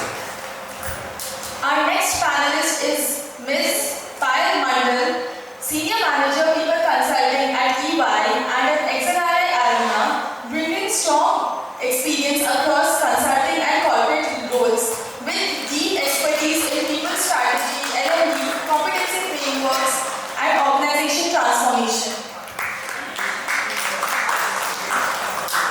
And last but not the least, we have Professor Kankana Mukhopadhyay, a distinguished faculty at Praxis Business School with 20 plus years of experience, an accomplished author, HR analytics expert, and a passionate musician, and All India Radio Yuva Banu Bhajan artist. Over to you, Dr. Chandra. Thanks, a very good afternoon to all of you, and thank you for being here.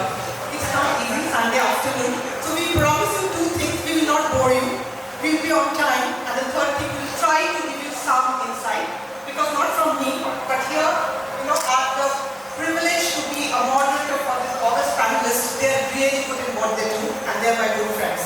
So we promise you some learning in this session. So coming to your session, thank you. So what we're talking about, it's a big topic, right?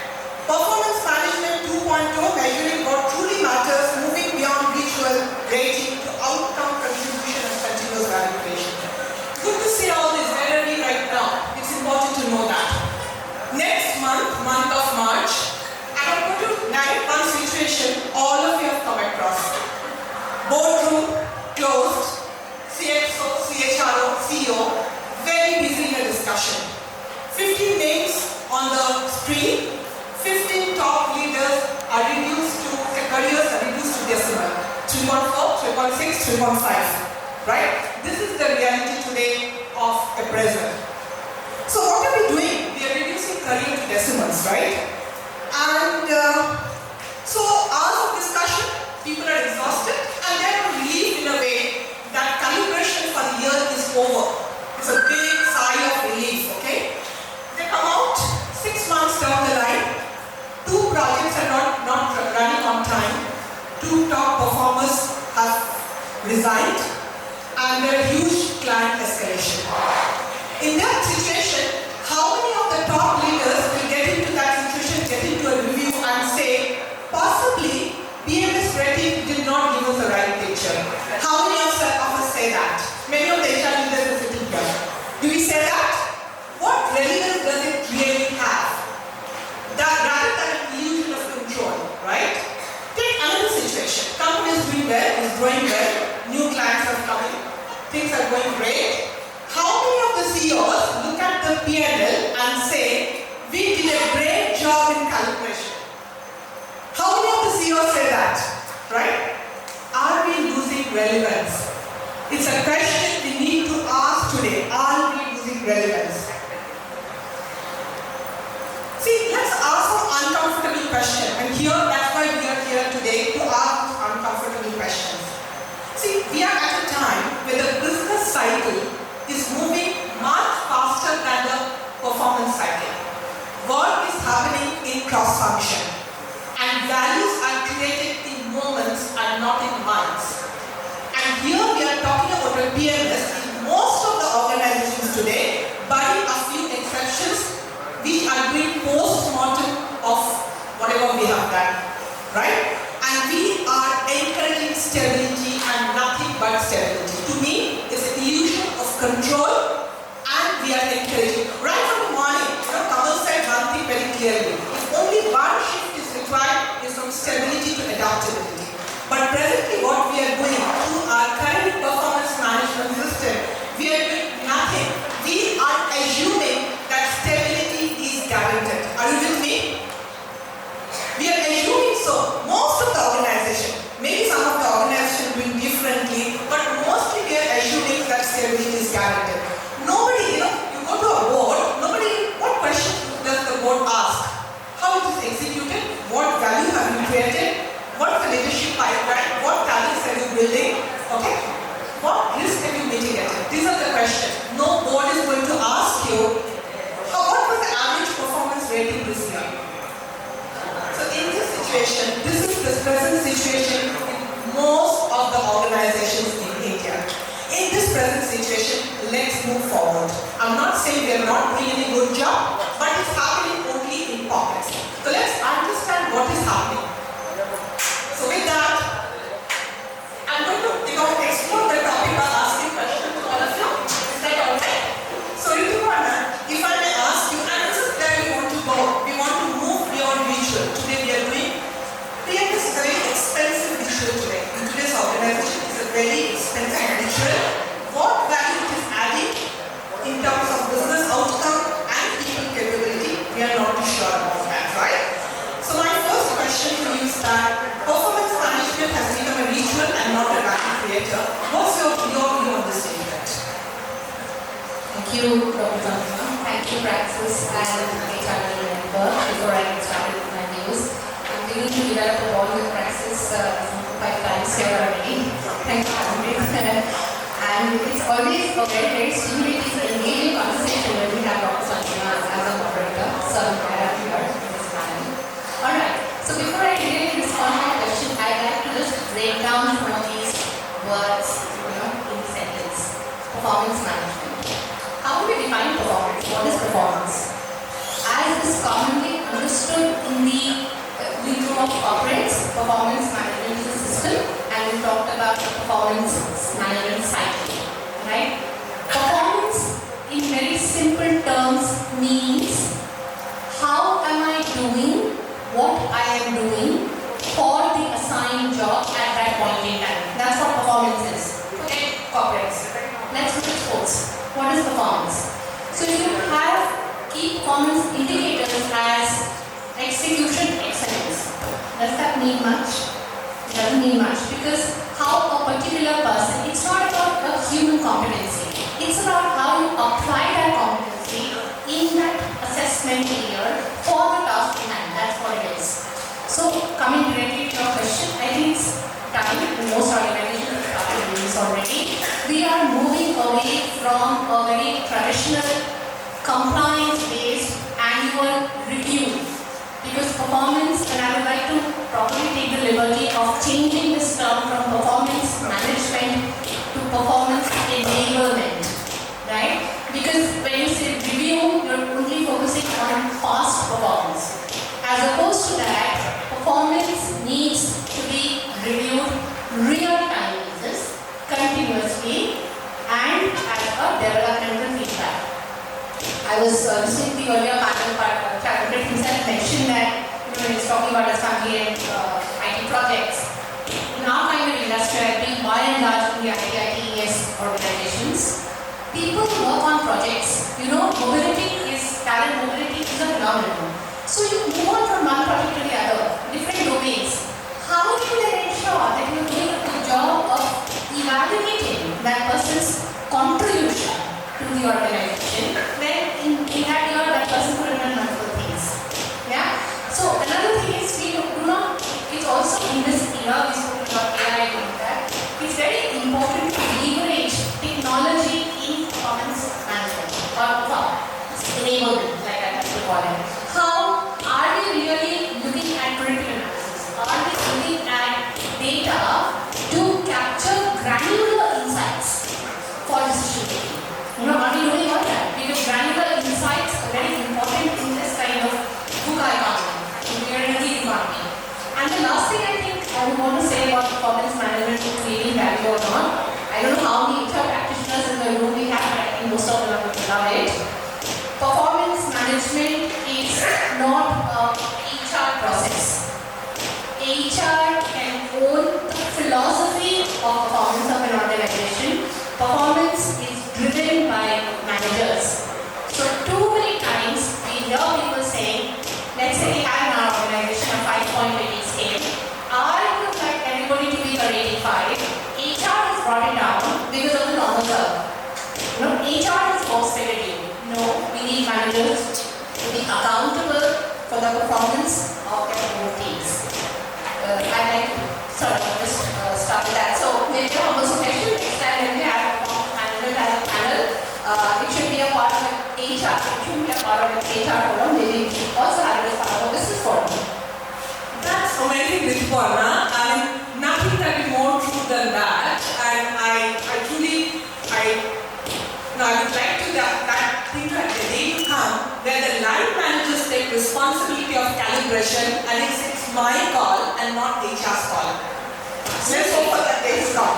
Okay? We are not there, right? Okay. And that's the thing that you really said, it's not about measurement, it's about enabling performance. That's absolutely amazing. So it's not about feedback, it's about feed forward. Thank you for your view. With that, my next question is for Kampana, right? So, Kampana, today what we are doing, we are measuring effort beautifully. We measure process obsessively, but outcomes vaguely. Okay? Why traditional rating are increasingly becoming obsolete, and what should we be measuring instead?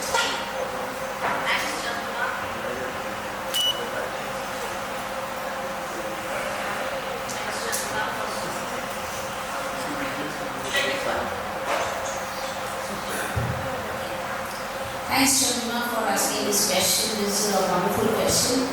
First of all, good afternoon to all of you who are present here. It's a pleasure to meet you on this bright and sunny morning.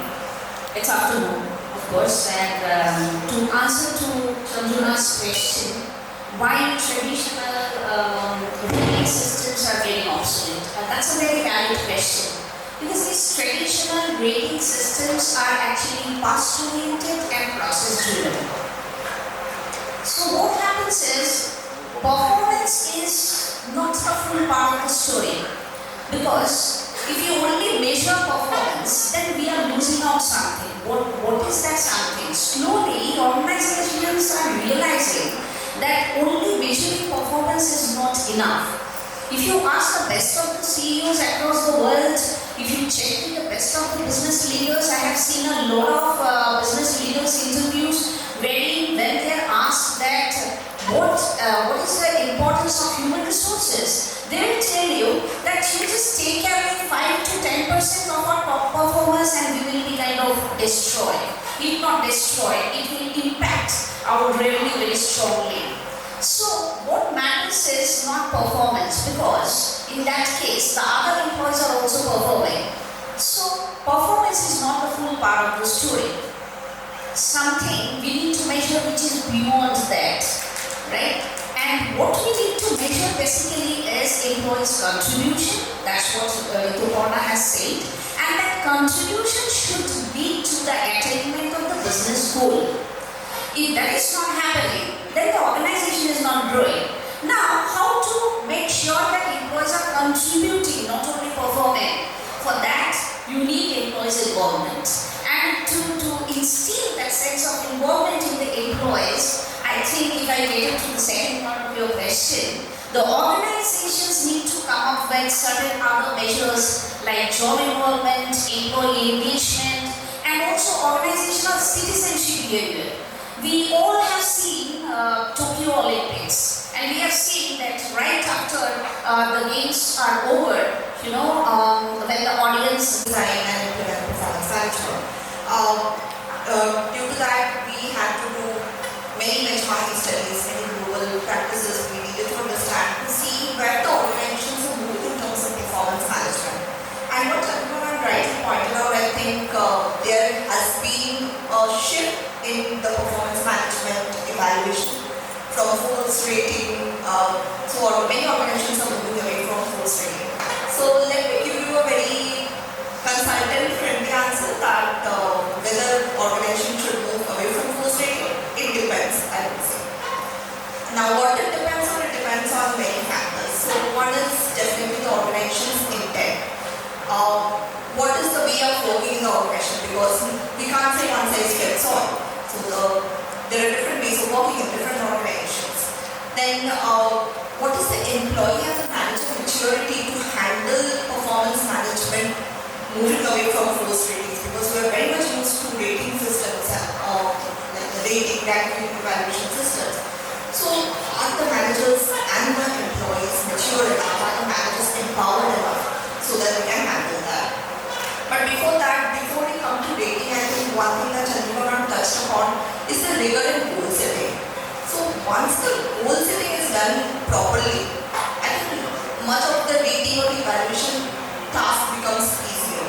So whether it's force rating or no rating, I think the goal setting needs to be done. The employees need to know that what they want to achieve. So it's very important that at the start of the year you understand, you have very crisp, short goals or KRAs set up.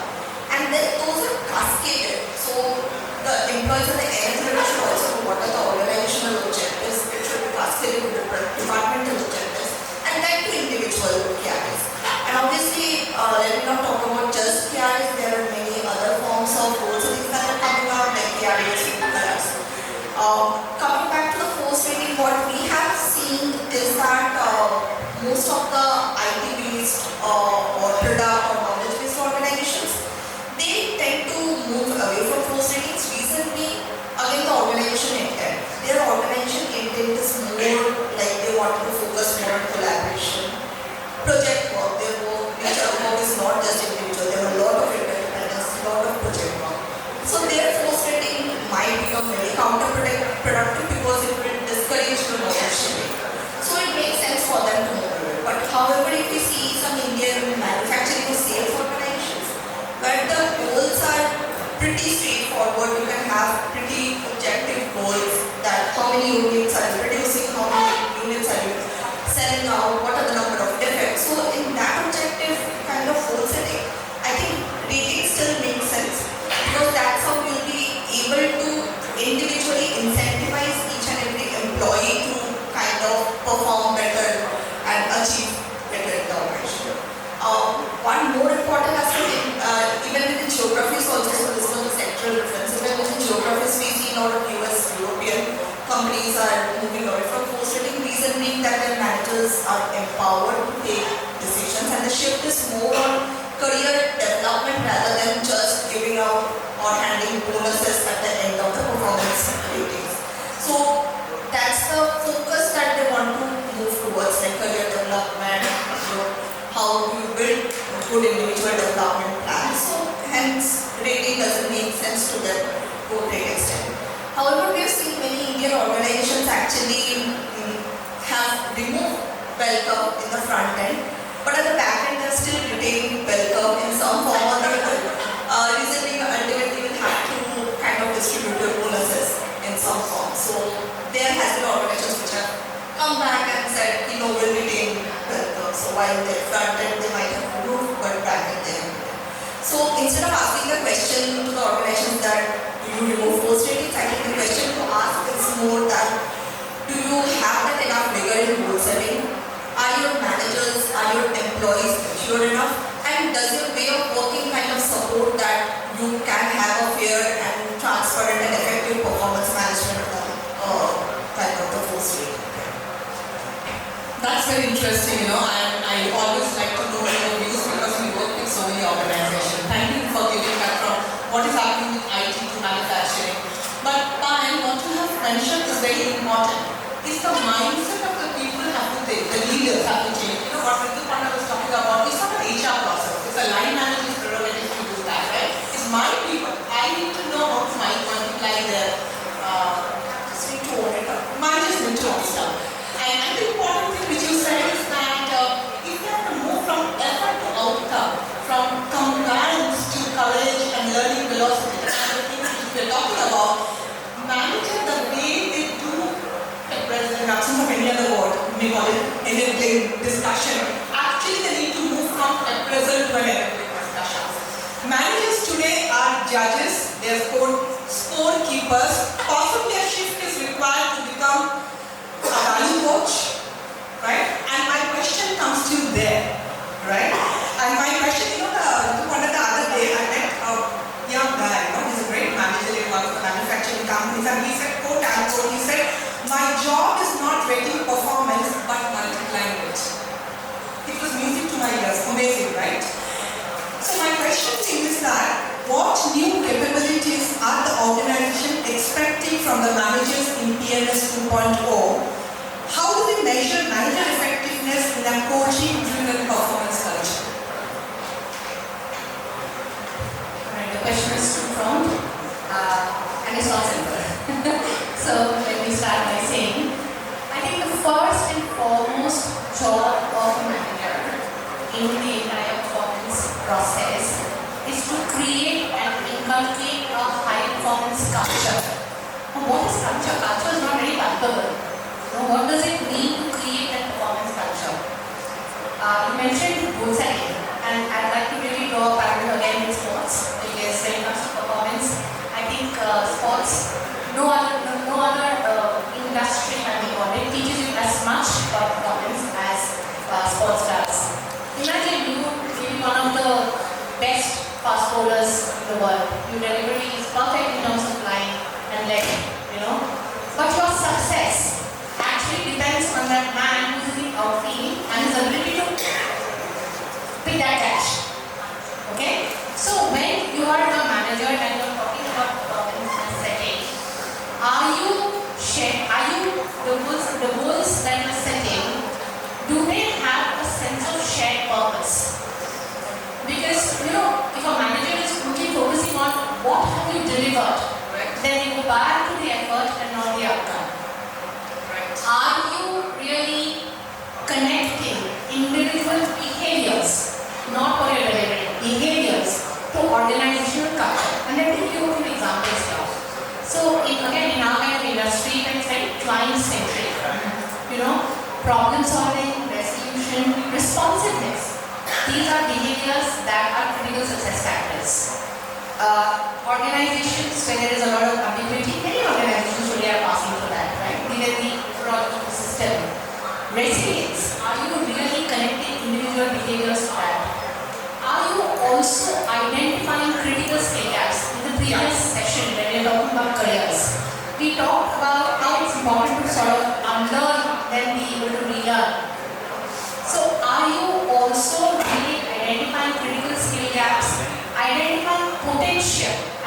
just limiting to performance.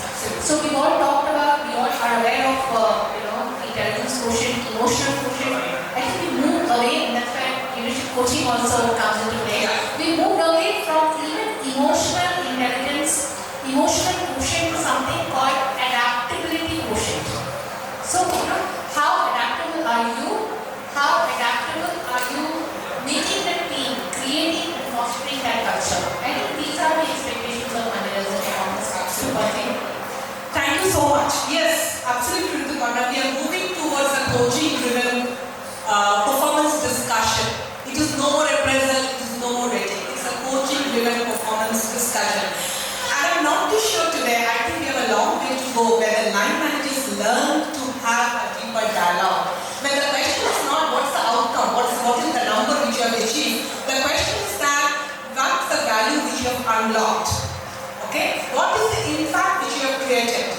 Where have we got stuck? And how do we ensure that the next time we move faster? The discussion has to be very different. If I could just add on the point of oftentimes I see managers, and I'm just taking a quick reference to transaction analysis here, behaving as controlling parents. Yeah. Whereas this discussion can be I always say that performance is a it has to be a conversation. Otherwise, thank you so much. Just aware of time, it's an interesting discussion with Rituparna, but we have limited time. With that, I will move on to Kampana. And my question to you is that, we need a lot of clarity. What we are realizing, what is the value? We need a lot of clarity on what is the organization value which we want to create. Without the clarity, they can only digitize the older problem faster. So my question to you, since you are an expert in this space, how are AI and driven analytic shaping performance management across the organization, and where should we draw the line? Just a little mindful about the time. Sorry. Again, that's a very pertinent question. So, the point of discussion is how AI can contribute in this journey. So, a shift is required from traditional past-oriented, process-driven system to a futuristic, evidence-based system. So, basically, the transformation which is required, that is, from traditional system to futuristic in a way that AI will intervene in such a way that AI will act as a coach rather than a controller. AI will be a facilitator, it will be a performance facilitator, what Rituparna was talking about, enabler. AI will be a performance facilitator, performance development facilitator rather than being a moderator or being a controller.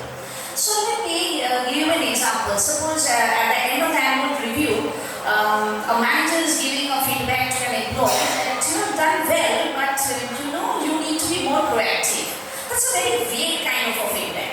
But if we have AI intervention, then the employee does not even need to wait for the manager's intervention or manager's feedback. Straight away, with the help of a simple mobile app, he can install in his mobile and he can get into that app, which will help him in getting into the dashboard, his personal dashboard, to get personalized insights. With these personalized insights, he or she will be able to figure out where exactly her performance flaws are lying and how he can overcome those flaws. So AI will act as a facilitator rather than a monitor. Again, so where should we restrict the usage of AI? AI should monitor or AI should unfold what is each of our working style or what is the tone of our email.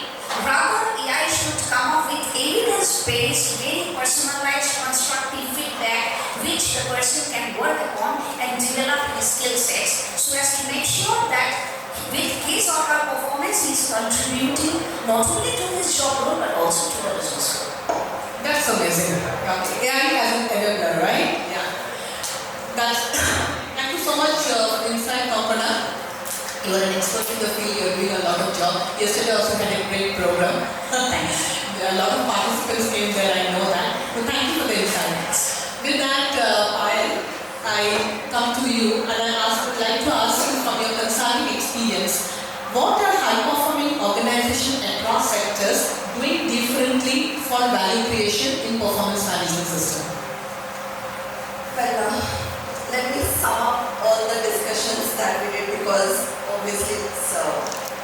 summation of all that we discussed today. What the shift that we see in performance management 2.0, might we call it. Initially, there was a lot of performance management system was looked at as a process, so it was process oriented. Right now, the shift is more to people oriented. And when I say people oriented, it is that employees, managers need to own up the performance management system. They need to own up the goals, they need to own up the evaluation, the development, all of that. And it also obviously is about the employee experience at the end of the day, which can be leveraged a lot by the technology and the AI. The next shift that I see is move from a individual goal setting to a team-based goal setting. There's a lot of collaboration. 20 years of experience, she specializes in AI-driven HR solutions, work transformation, and building future-ready organizations aligned to business strategy. Next up, we have Ms. Ushni Gupta, an Accelerate alumni with 15 plus years of experience at Tata Consultancy Services, bringing strong expertise in consulting, innovation, and cross-domain technology-driven business transformation. Next up, we have Mr. Mehadi Banerjee, Vice President at Anand Rathi Wealth Limited, Kolkata.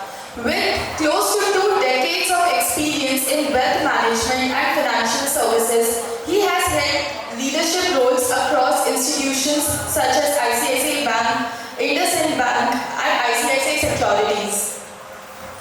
And last but not the least, we have Mr. Pradeep Bangopadhyay, Head HR at Bandhan Group's Financial Inclusion Trust, with 27 plus years of experience in HR leadership, spanning corporate and manufacturing sectors, excelling across talent, IR, compliance, and greenfield HR setup.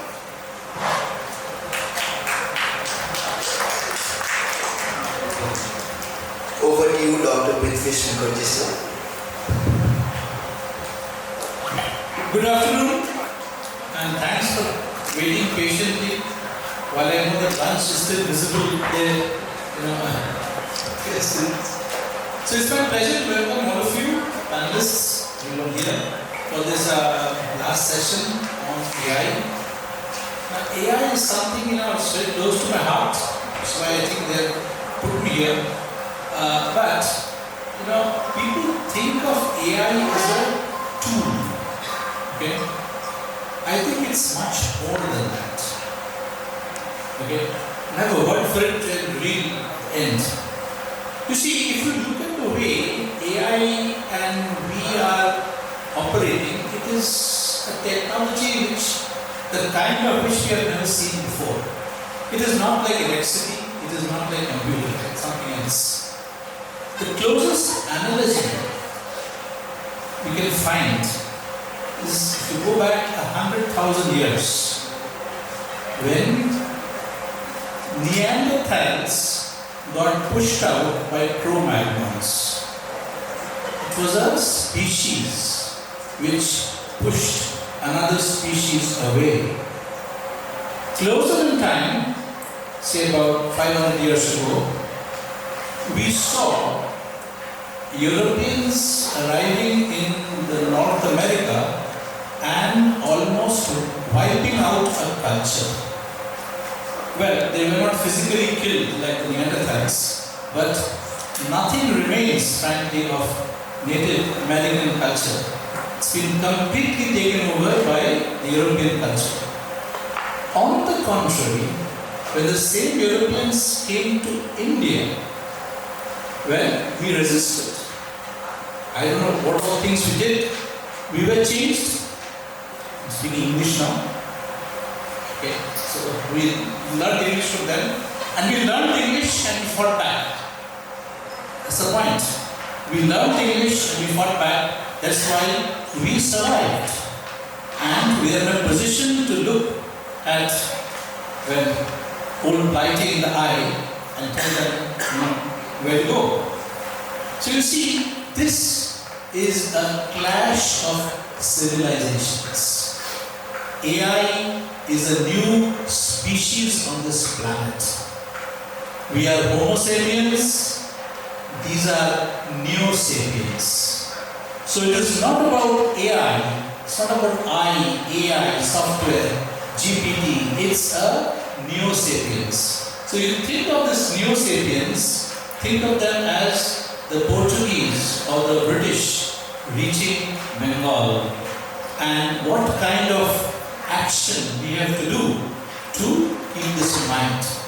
Now, this is a very large story. I've explored it elsewhere. But for the purpose of today's conversation, I'll bring it down to two very simple topics. Okay? Now, to keep the discussion focused, I have handed out two questions to all panelists. I hope all of you got it. Your TCS mail bounced. I put it in Gmail. Okay? So, two questions. One is eclectic, which I'll hold till the end. The other is more transactional and focused, which I'll begin with. You see, one aspect of HR, and I'm not an HR person, so I don't know too many aspects. But one aspect is, talent acquisition. Now, this talent acquisition, or what we use as recruitment or hiring, has become greatly automated. So there are, software to evaluate CVs, and all kinds of ways to expedite the process. So perhaps that is one area where we can see an immediate impact of AI in the HR space. Maybe a bit of others. So I'd like to go ahead and ask everybody how they see this part in practice. For example, what kind of tools do you use? What kind of CVs are selected? Is it a passive process or an active process? Passive means you wait for CVs, active means to go out and hunt for CVs automatically. I know some of these questions may be company specific and proprietary. You do not want to talk about your own company's processes, but if you can talk about in general about what the HR industry feels about this whole process of AI-driven talent acquisition, I think we'll have a good understanding of where we are. So I'll begin with Cassiopeia. Hi, is this working? You can hear me, right? Hi everyone, and first of all, Praxis, thank you so much. Thank you so much for having me here. Same alumnus, so it feels fantastic sharing the rest with you. Coming back to the question, I'll probably pivot a little bit and talk about the species extinction. Maybe probably just start with that. Yes, AI and the tools that we see today is probably a different spin to civilization. It's a different species. But then today's world is not about extinction of one and survival of the other, or a major crash and war about AI replacing humans, etc. And we've all been reading, lots of research papers, magazines, etc. around what's happening in the AI space. It's about collaboration. How do we coexist? How do we collaborate? Now, coming back to the question related to talent acquisition in the industry, we're talking about some of the industry trends. There is a role that AI is playing in talent acquisition as it is in many other spheres of the HR processes. But it's more about making life easier for HR professionals. Very simply put, AI helps scan. There is speed, there is agility, right? That's available with AI tools. So AI helps scan keyword searches, some of the specific actions, activities mentioned by candidates in the resumes that AI is helping with. But at the end of the day, in terms of final decisions, everything is conducted by the HR leaders, HR recruiters in the process. So AI helps scan the process, but at the end of the day, recruiters make the final decisions of the talent that gets into the organizations. Now, having said that, I'm going to probably talk a little bit also about how AI aids and how AI is not able to aid. There's this term around false positives and false there are keywords, and this is where it becomes extremely important. AI is built into application tracking systems, ATSs, as we all know, right? In the talent intelligent hubs and platforms. So it's extremely important for people writing out resumes to be mindful of the kind of keywords that is used. Because when you're talking about false positives and false negatives, what is false positive? When there is a plethora of keywords used, but the person may not really have active, there is no application of that particular kind of job. But because of the keywords, resumes are scanned and quickly picked up. There could be another scenario where people actually have relevant experience, but people have been away from a particular kind of role, they've been on leave, they've had a different kind of career trajectory, etc. Those are false negatives where AI may probably miss out some of those resumes, which is why it's extremely intentional. It's extremely important that HR recruiters in the process are intentional in the scanning, in the searches, and don't completely, mindlessly go with what's churned out by AI platforms, AI tools, etc. So from a talent acquisition process, everybody across the industry, not just the tech industry, is using AI at some level from an automation perspective. But at the end of the day, like I said, emphasizing AI is an enabler. AI is helping generate, scan out, shortlist. But decisions are made by humans with the right potential, right? So they're helping enable and amplify the potential that we have. Thank you. That was nice. Good to know that AI is an enabler and doesn't take decisions. Though I don't know how long it will last going forward. Thanks to Anthropic and its earthquake, which has caused the stock markets. Producer? Thank you, sir.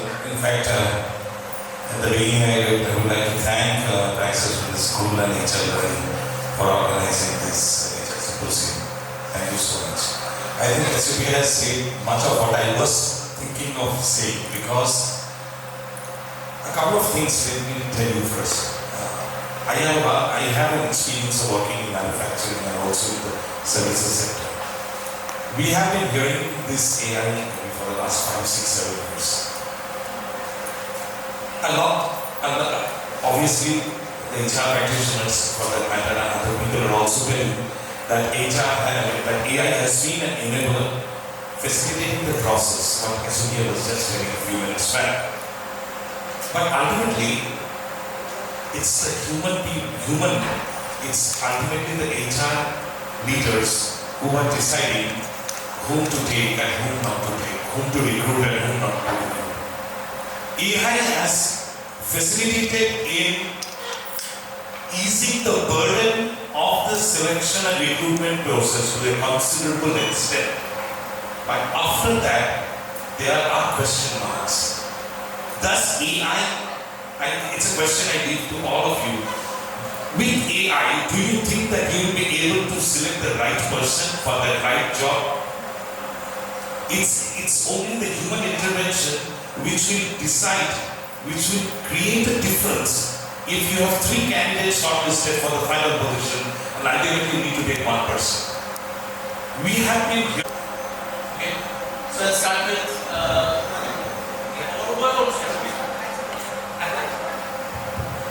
Sir, I will go a step forward. Instead of human, I would like humane. That is my first take. The second thing is that I will follow or advise what you have said relating to creation of the ChatGPT, their box, and the employee can ultimately outbreak, or the employee can show his or her emotions, the problems.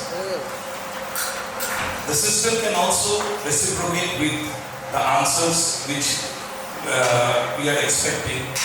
But again, there is that question mark whether the employee will feel confident enough, whether the employee, sir, you mentioned one word that is ethical, whether the employee will feel safe enough, whether the employee will feel whether he or she is absolutely secure to confide whatever is there with that system. On the contrary, if a HR person is able to exude that empathy and sympathy with his or her employees, I think the employee will be more comfortable in confiding in front of that human being than in front of that system or the machine. I think herein lies the importance. I fully agree, sir, what you are telling relating to the importance of having these artificial systems in place. But again, I think there is something more than that. There is something that plus one more factor which will enable that employee to exude that last bit of confidence in front of the person with whom he or she is speaking. Okay, yes, I can confide fully on that person. I know that this person, I have full confidence that if whatever I confide in front of that person, I'm confident that this person will not back out, or this person will not do anything which will be unethical. So I think therein lies the plus one advantage which humans will always be in place of machines or as a supplementary to the systems of the machines of productivity. So all said and done, what I can say is that ultimately, in the end, whatever you say, sir, it's you have to take the confidence, you have to take the humans into account. However, whatever be the efficiency or how much tech savvy we are, or how much we are driven by the systems or the process, it's a human which has to take the final. That is what my take is. So we have it. Thanks. Good point of view. I look at this a little different. So if we're talking about coaching, right, let's break this down a little. So I think coaching, you have elements related to employee coaching, therapy, and there's also career coaching, discussions related to profession, right? There are a number of avenues available today. There are a number of apps available today.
privacy and ethics.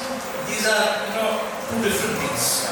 And these two things are moving at two different speeds and with two different perspectives. So yes, some things may be possible, but not doable. Okay.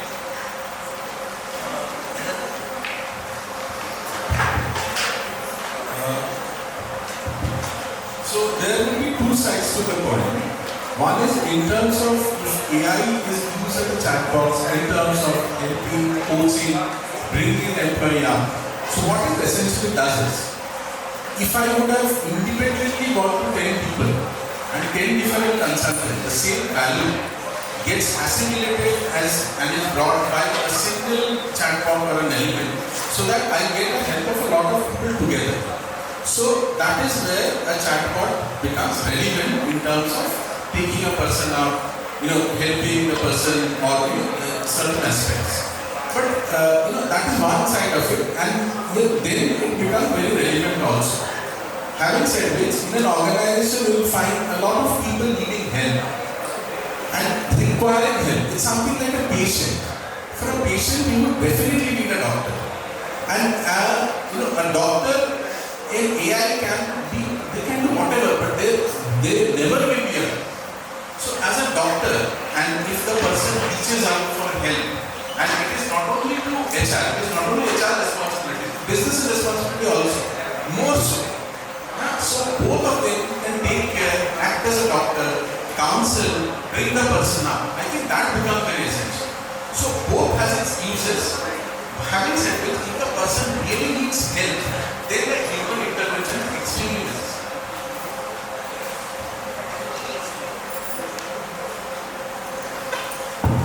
Okay. So, again, very interesting points.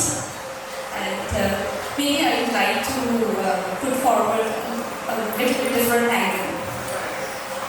Working in a global organization, what I have observed over the last decades, that workforce, meaning associates, I prefer to call associates, they have become more diverse today. Diverse, gender diverse, neurodiverse. We have seen a gradual appreciation of associates across organizations, across various organizations, starting from manufacturing to hospitality to software services to aerospace to retail and all. Now, another part of that consideration that I think Mr. Chaudhary mentioned about GDPR. So, along with diversity, we also have become more geo-spread diversity. So, in India, we are quite open to data sharing, but in Europe, they have a right to forget, right? And the business objectives vary entirely different when the business works in Middle East, Saudi, or Qatar, and so on. We all agree with that fact. So, coaching ethics are very contextual to our audience, to our associates. And we all know that typical, one very well-known Microsoft incident, it's a publicly recognized incident of AI ethics, where there has been a biasness towards the racial customers or the consumers. And when we contextualize that to our HR function, it is hitting the heart of the philosophy of the function, right? So in that case, we also need to remember that this exposure to diversity, exposure to globalization, exposure to technology has really, brought us to stress and burnout. We saw in one of our studies. The stress and burnout are also for leaders. So how AI can help here in coaching and ethics?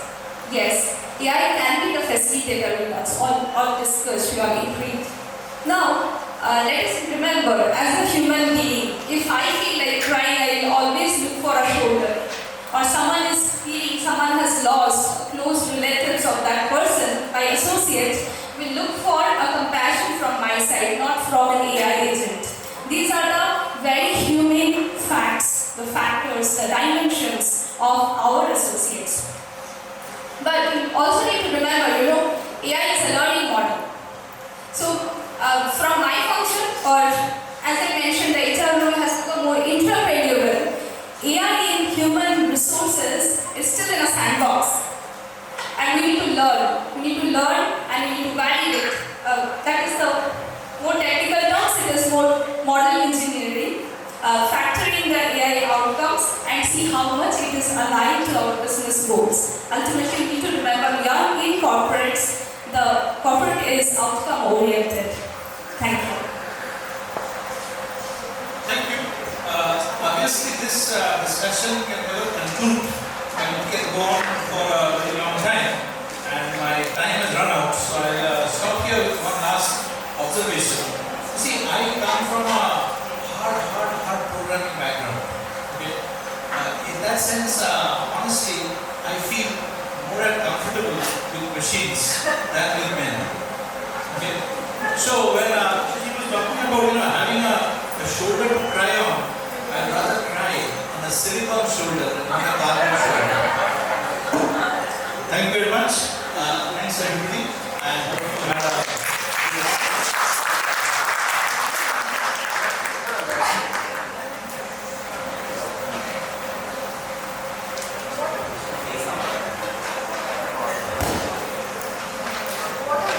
discussion and so much to learn.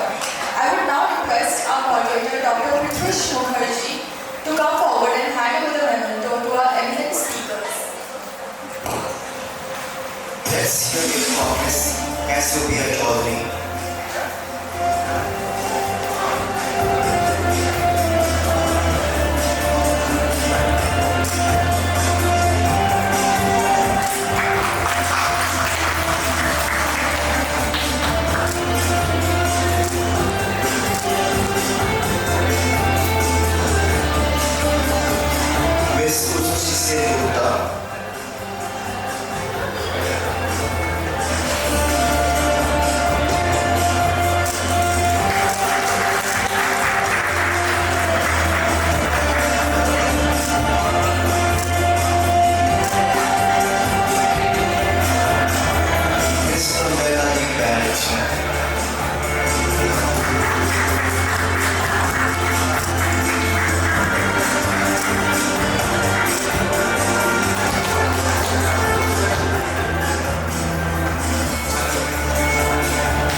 I am blessed with a lot of elder sisters, right? So one special thanks to a lady with whom I can get back anytime, Cholimati. Cholimati has a problem, and she's there for me. When I started this HR learning network, that was very interesting. When I was starting my career in HR under Cashew I was seeing lot of forums, CA forum, engineer forum, but there was So I thought, let us build a family, not a community, a family which will stand by us. So that's why HR is here. And a special thanks to my team, without whom it's not there. They are my central nervous system. Shoma, Sattam, can I have a more say? Please, Shomita, Dinesh, and two very sweet members who have just come up, Chondrima and Shomo. Shomo part 2. Please on the stage. A special thanks to all the panelists. I am blessed to have all of you here. And to the family, I can never say thank you. I cannot say thank you to Komulikadi or Somkadi or anybody who is sitting there. All of you are my family. I should not thank you. I expect you to be here. Now, Somo, all over to you. Yeah, thank you. I do not take so much of time. On behalf of HR Learning Network, this event we made a very small, short of span. And from HR Learning Network, I want to call two special persons from Praxis Business School. Oh, please, Koti, my MC, Shanti, please come up. I want to call Dr. Pooja Singh Ghosh. Please come on to the stage. Pooja, please. Don't be shy. Please come. And along with Pooja, I want to call Devjani also. Devjani, please. Shayo, this is the best part for you. Please.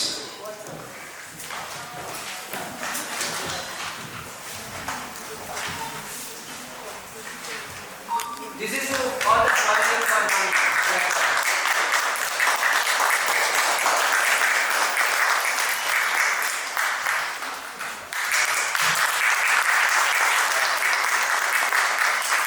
And last but not least, we shared on promotional posters where everyone circulated over LinkedIn and the social medias, and the outcome that we said that most likes and share will get a small part of a token of love from HR Learning Network. And can you guess the name? Anyone can guess the name that whose post will most viral in LinkedIn? Yes, exactly. Shormali, please come down. And also along with Shormali, I want to thank another lady, another junior lecturer, Shumela. She did a mind-blowing session. Thank you, Shumela. Thank you. Please come down in front. Please, everyone can see you.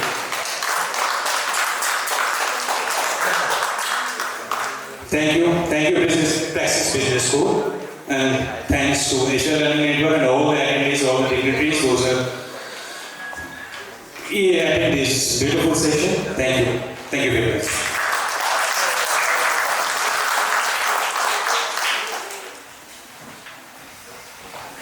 One small request, can we quickly have a group photo?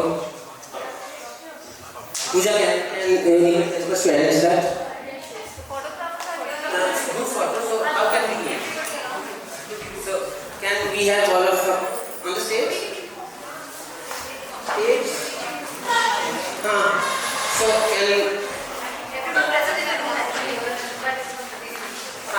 so Pooja, please stand.